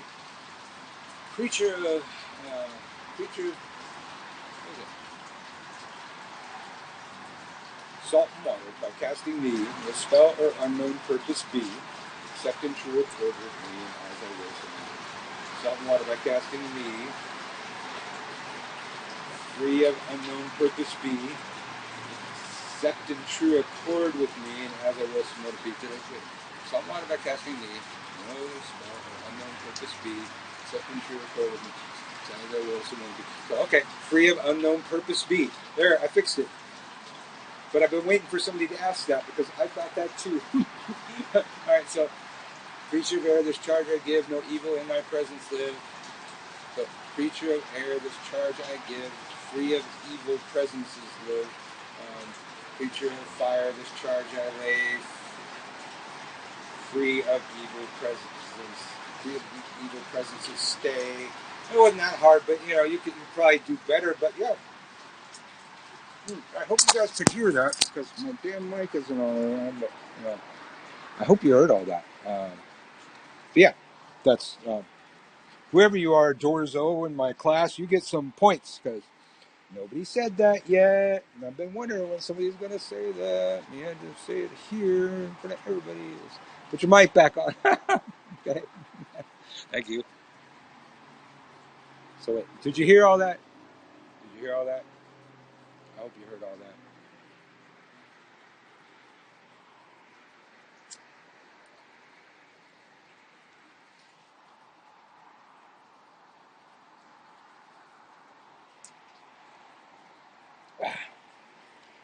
Sonny, should we do a collective spell right now? Well, you need to later go watch my video on the statement of intent, where you can see that even your old ancestor witches way back in the 90s could not reach any kind of agreements on a very important statement of intent for a very important thing.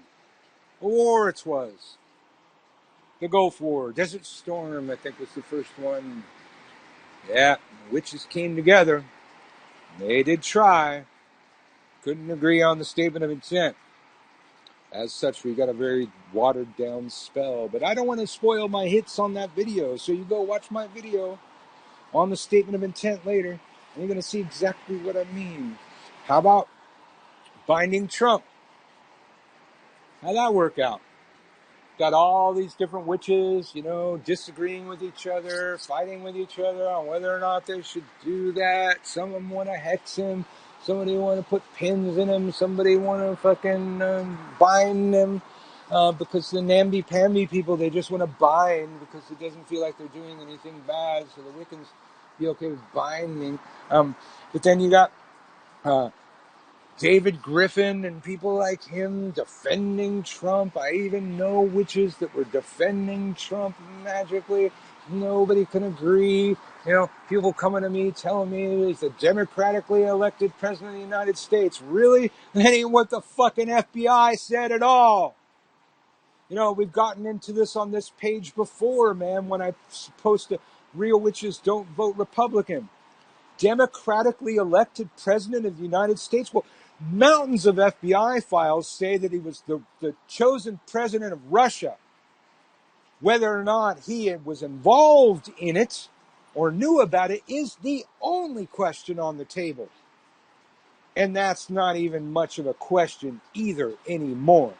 But the FBI clearly states that Trump was put into power by a very complex Russian operation, not just of hacking, but social hacking, hacking people, uh, producing false beliefs on social media by aid of millions of bots masquerading as people.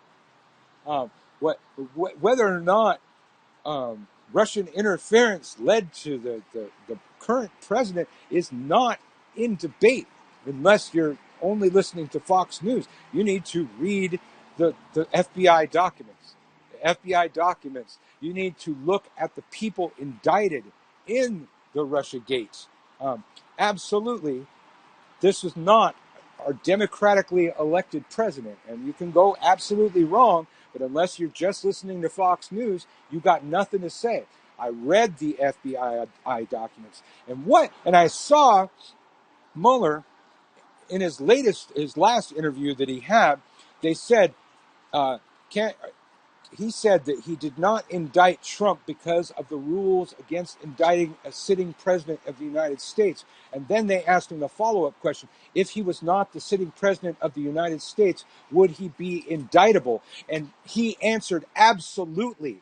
Now, this is the FBI. That's what the facts, that's what the actual things say. No, you listen to too much fake news, SM. You listen to Fox News. You didn't listen to the FBI. You didn't read the actual FBI report. You didn't watch it. You didn't watch the hearings. You didn't give it enough attention. There's no denial.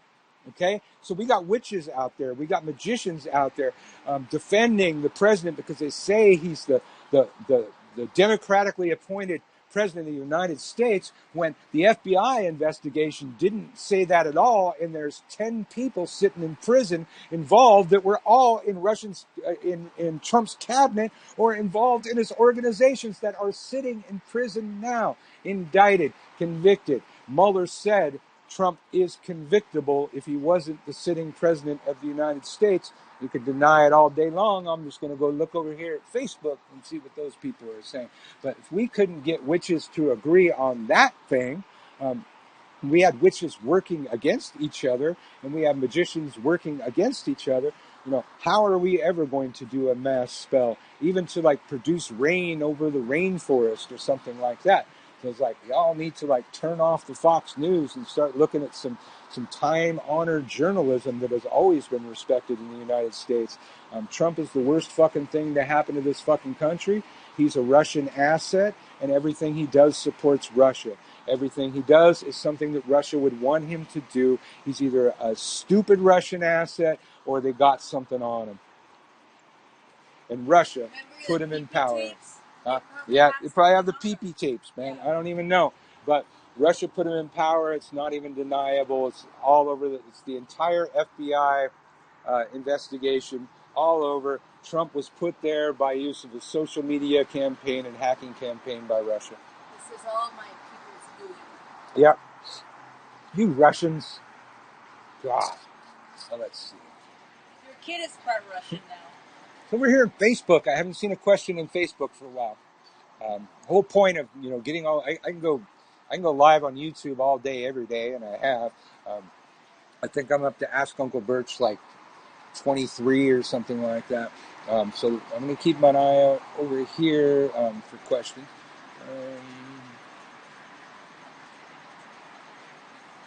Okay. Instagram question. Performing the middle pillar for a while now. Experiencing flashes in my third eye. Normal? Optimal? I'd say optimal. These are kind of things you want to have happen. Life-changing things. Middle pillar for a while.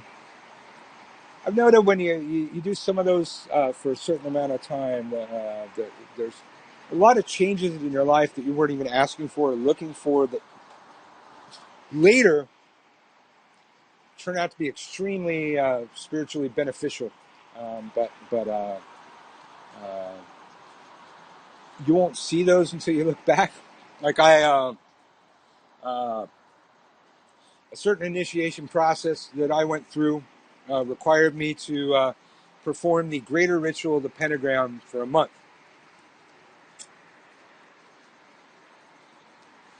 After doing that, my job fell apart. Very slow process over about 6 months' time. My marriage at the time fell apart. I ended up moving away to live in the forest, where the forest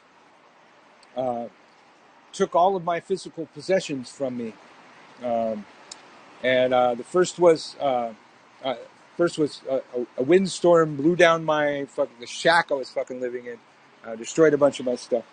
Then there was a fire, a flood, mudslide. Each time stripping me of a certain portion of my physical possessions, precious things that I had carried and loved and wanted forever. And I look back, the life that was to come. I could not be held back by those things. I was going to need to travel for a while and into several forests and live a different type of lifestyle, and I had to lose those things. But it wasn't until I'd gone through what I went through and then looked back, these times that I thought were so traumatic, that the earth, the elements and the elementals were depriving me of my physical possessions. Those physical possessions were the things that would have held me back. I didn't need them. It was the right spiritual path, but I didn't know that until I looked back. No, not Marlboro. Come on now, American Spirit.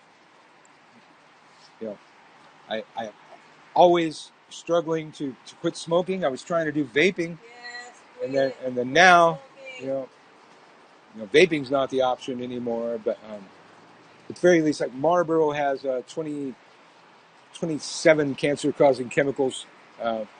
It's an American Spirit that has one. So you only got the one. And then over here, we're smoking some the Cali Kush Farms. It doesn't say the brand. What we're smoking is from Cali Kush Farms. I forgot the brand. Some purple thing. Huh? I know. I can see the white one now. Looks good. Looks good.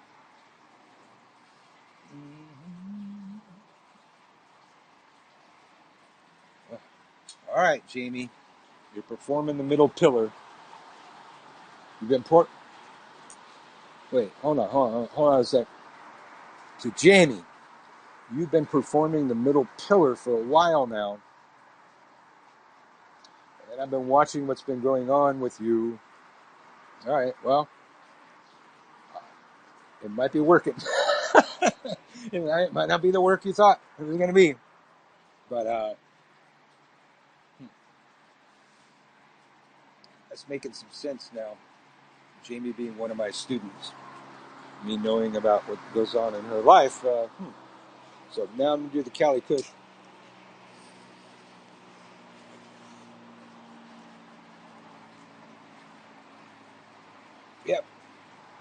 Yep. I used to do roll my own American Spirits, thinking it would help me cut down, but then I learned how to roll while driving a car, roll in the dark, roll while walking. It didn't slow me down anymore, so rolling my own was not the way. And then at some point they made it really expensive to roll your own and cheaper to just buy them. Yeah, SM, you're doing them too. It made it cheaper for the packs than to buy the pouches. To make job security for the cigarette manufacturers. I don't know what it was, but all of a sudden it doubled in price for the roll your own American Spirit. So that changes a lot. Jamie. Well, Jamie, and I hope it's working out that way. You definitely seem on a spiritual journey. I see what you're going through out there, and maybe know more than I give on. But at least you didn't lose your daughter, and wish you luck with your new baby. It's been a lot to take on, man. But we're doing all we can out here to pray for you. Let's see, Nina, weed's legal now in Canada. Yay!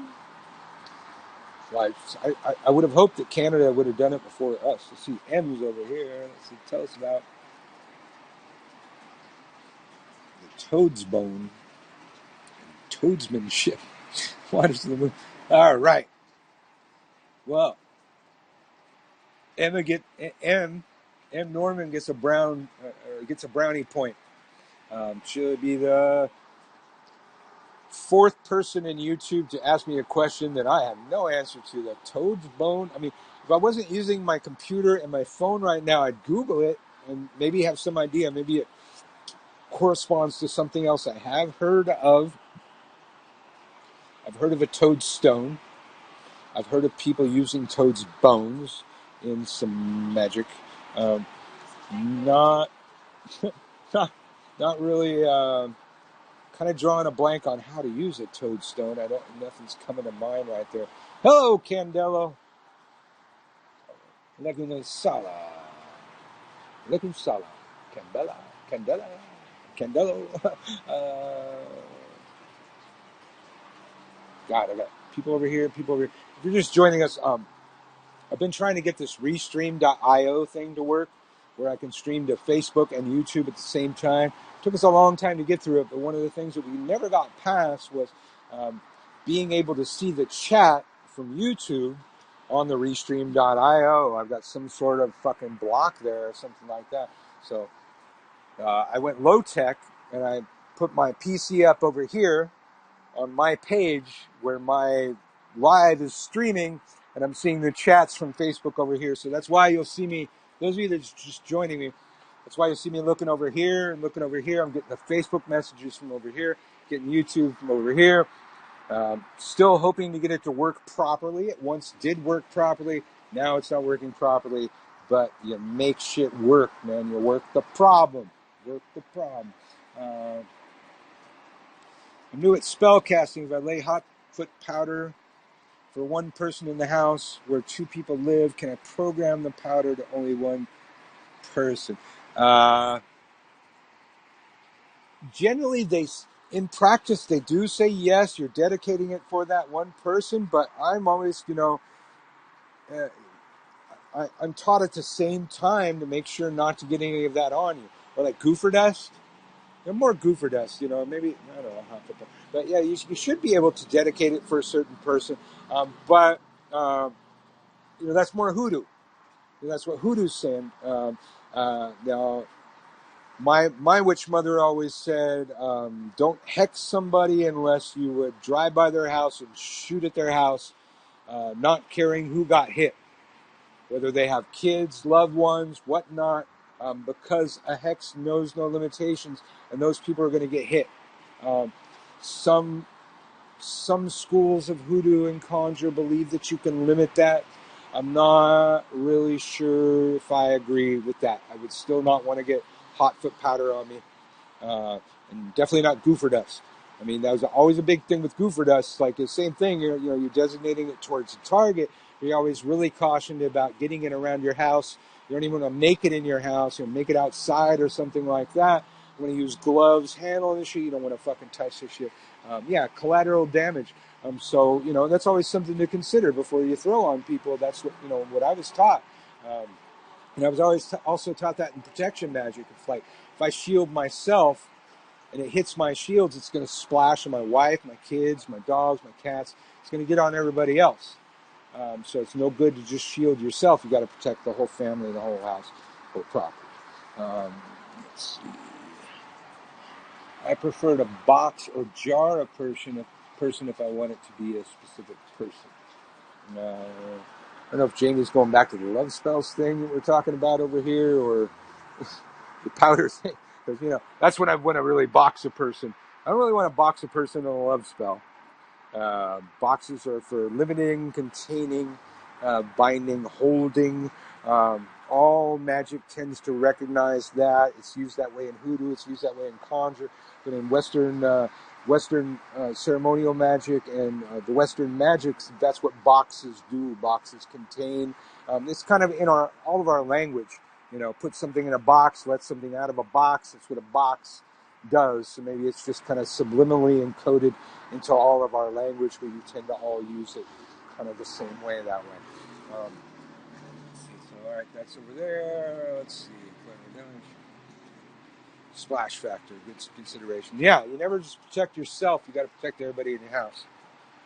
Or if you're protecting somebody in your house, you got to protect yourself, protect the whole house, protect everything. Because it's just going to splash all over. Hexes are really hard to aim. They kind of get all over shit. I know the importance of visualization in magic is visualizing a sphere of white light around your home, enough protection. I don't think so. But that's just me. I'm an opinionated, mouthy motherfucker who throws himself all around the internet with his opinions and his mouth. So I get a lot more people throwing at me. And that's cool. At least they're throwing for a good reason. I want to convert that. I want to transform that. A white orb is not going to cleanse all of that. A white orb is not going to deal with all of that. It's not. It's minute level protections. But I'm gonna. I'm gonna start with white. White energy. I'm gonna start right here and then send it rolling throughout the house, getting on everyone, going through everyone and everything, and then as soon as it reaches the outer perimeters of my house, having cleansed out all of that negativity, that's shields up time.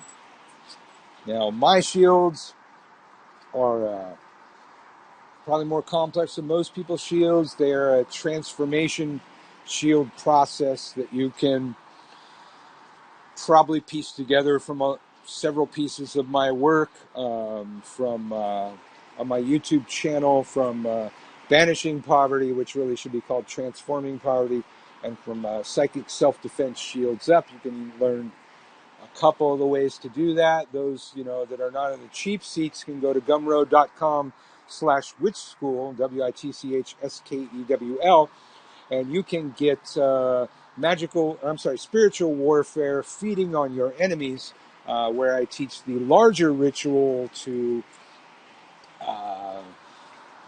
conduct the process of which I speak on a larger scale. Think of this, you've got all kinds of random energies coming into your sphere from the universe all the time anyways, that may be for your benefit or your detriment. You've got people throwing on you. You've got people throwing other things. You've got, if you're a guy like me, you've got people paying attention to you on the internet. Now, that attention is a power source that you could utilize to propel yourself further if you were to transform all of that energy into something else. So a transformation shield process transforms all that energy, all that random energy coming into your sphere that you don't necessarily want or isn't beneficial. And in my context, you can even program your shields that specifically. All energies coming into my sphere that are not beneficial to me, or I would will otherwise, are transformed. And are transformed into this energy that will be transformed or transferred into this object. Then I'm going to transfer those into an object. You need battery? I have 6%. 6%. I win. You definitely win. All right, I'm messing with my camera because Wifey's battery dying. I can get you some slack. You can probably pull it further now. A little bit.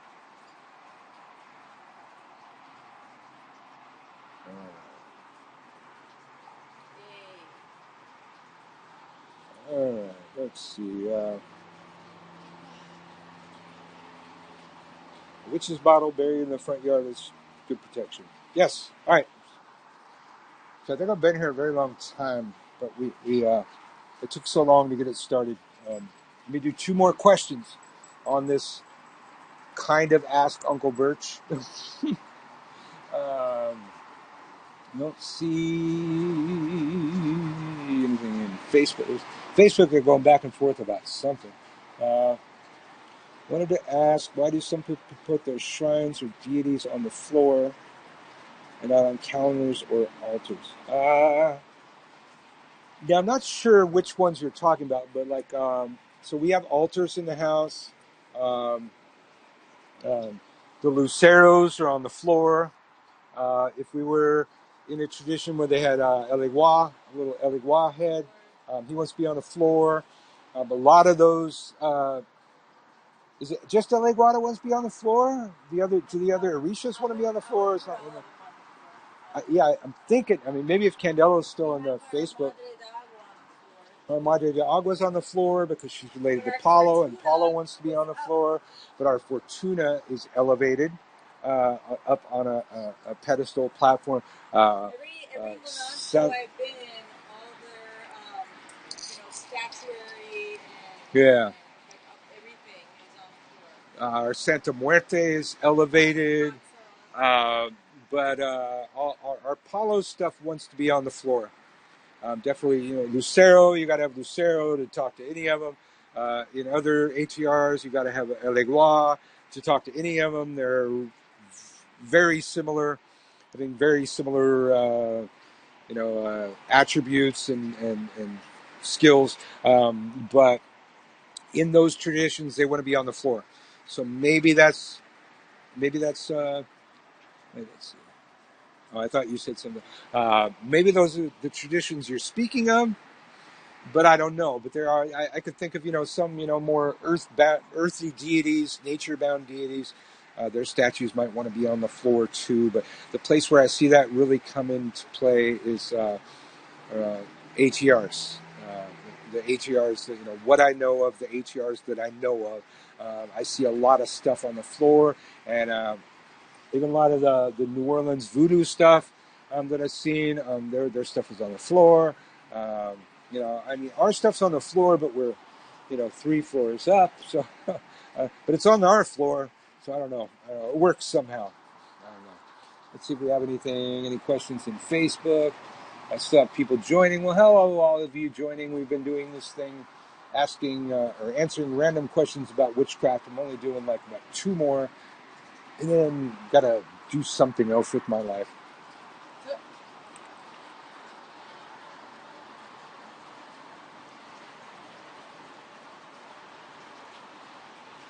Okay, you got statues made of wood from Haiti, possibly from the Temple of Etah. I don't know what the Temple of Etah is. I don't know if those are the kind of statues you'd need some voodoo initiation to be working with, or how that all works. Might have been saying Ifa. Maybe you were saying Ifa. I'm not sure how close T is to F, but Etah, I don't know what that is. Ifa, you definitely want to seek some people out and maybe get initiated before practicing some of their practices, or practicing their practices at all. Kind of hard to know, some of those things. Hard to know anything from the outside. Like I said about Paulo. Paulo, we were reminded several times during initiation, we don't know shit. We didn't know shit until after we were initiated. Then Tata sat down, showing us Patipembas and teaching us all this stuff. But he didn't teach us shit. We watched some stuff and could maybe figure out what kind of stuff was going on in front of us, maybe for a while. But until initiation, we did not know shit. And the ATRs, from my take, tend to roll like that a lot of times. Though there are some, I think voodoo is not prohibited from writing books. They have them.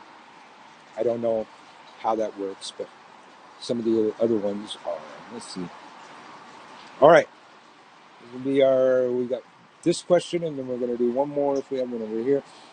Outdoor altar in the woods or close to a lake or river is powerful too. Not tainted by everyday house chores and vibration. Well, fuck yeah, if you could pull it off. When I first left Southern California and moved up to the mountains, I was way up in the woods. Pot growing country. I didn't even realize it. Even the time I took my first mushroom trip up the river, I didn't realize how close I came to being buried in somebody's pot field. They probably saw us out there and knew we were too high to ever fucking tell anybody where we were. So we survived out of sheer stupidness. But there was like this deadhead commune up above us. We were in this little 1-bedroom apartment and a 3-bedroom deadhead commune house up above us. And I never met a fucking deadhead. Hippies were a theoretical thing in my life. I came to know them well in Santa Cruz, but these were my first deadheads. And one of these deadheads was a diehard Christian. Come to find out. I come to find out because on our property we had this long piece of land on the property, redwoods and a stream right there. And right next to the stream there was this, circle of redwoods with a large stump in the middle, which is a thing that happens really often in redwood forest. The mother tree dies and gives off her offspring come off of her roots in a ring around the stump in the middle, so that the redwoods are just littered with great places for rituals. So, what's a pagan to do that's never actually? What's a tree worshiper to do that's never actually had any fucking trees? This is my first time actually in the fucking forest. I was a city witch worshiping trees my whole goddamn life. I set up a little shrine there. I, made that stump an altar. Put stuff on all the four quarters. Right by the stream. It was fucking beautiful. It was wonderful. I loved it. And apparently, this tripped out the Christian neighbor, the deadhead Christian. She had issues with that. One night, she came and put a cross up in our little temple, thinking that would make us like run or something like that, or I don't know. It's like, well, hey, it's communal land. I walked in there, I saw a cross, and oh, cool. Neighbors are using it as a temple too. That's cool. I'm cool with that. Apparently, that was not her intent. Her intent was to offend me, but it didn't work. And she was apparently watching when we went to the temple and saw my response, saw the smile on my face, and was very offended. It should be noted, close to a decade later, when the first witch store in Santa Cruz opened, about 2 weeks into that, I'm standing at the register, and in walks that Christian wearing a pentagram. And she recognized me, and I recognized her. I said, oh, I think I need to take a break, and you and me need to go get coffee. We got some talking to do. She was a Wiccan. And she was very, very apologetic. And I said, look, guys, can you see now how I wasn't offended, by you using the temple too? It wasn't an affront. And, but she was totally like non-Christian now and anti-Christian. And so she didn't quite get it. But anyway, all right. So that was my answer to that question. Let me do one more. I'm looking at Facebook. Just Jamie and several people going back and forth. If you have one more for the Ask Uncle Birch, we'll do one more. But I can't sit here all day. It's going to take all day for this thing to post to fucking YouTube, I think, anyway. How far back do you think the Keys of Solomon's really go? Pre-Renaissance?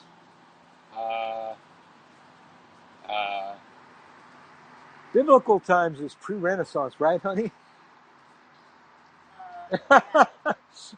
Yeah. Solomon's going to go to biblical or pre-biblical times. Probably wait. I always mess it up. Is David Solomon's son? Yes. Yes, so that's pre-biblical. Yeah, pre-biblical times. Yeah. Or thereabouts. Biblical or pre-biblical or pre-biblical biblical. I don't know, one of those. But yeah. Back that far. That's Solomon. That's, the Star of David. Solomon Malakum. That Star of David was Solomon's star before it was Star of David. The pentagram they all got around your neck. That was Solomon's star before it was yours. All of it going to go right back there. And I'm going to leave that to you to go look it up on the internet.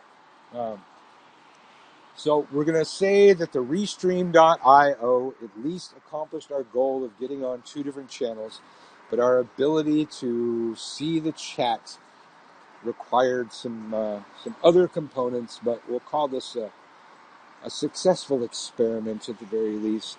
Thank you on my YouTube channel and my Facebook channel. Thanks for joining us on kind of Ask Uncle Birch, but it actually says, and we try again, take 5. So yeah, it was our 5th attempt today to do this damn thing that we did. You're welcome, Sonny. You're welcome over there on Facebook. Thanks for joining us. Where would I be without you? Just sitting here talking to myself on fucking YouTube and Facebook. That'd be terrible. So, thank you. Well, everybody's thanking me. Oh my God. You're making me blush. There's thank yous coming in on all these channels. Stop. I love you too. All right. I gotta get out of here. Okay, bye.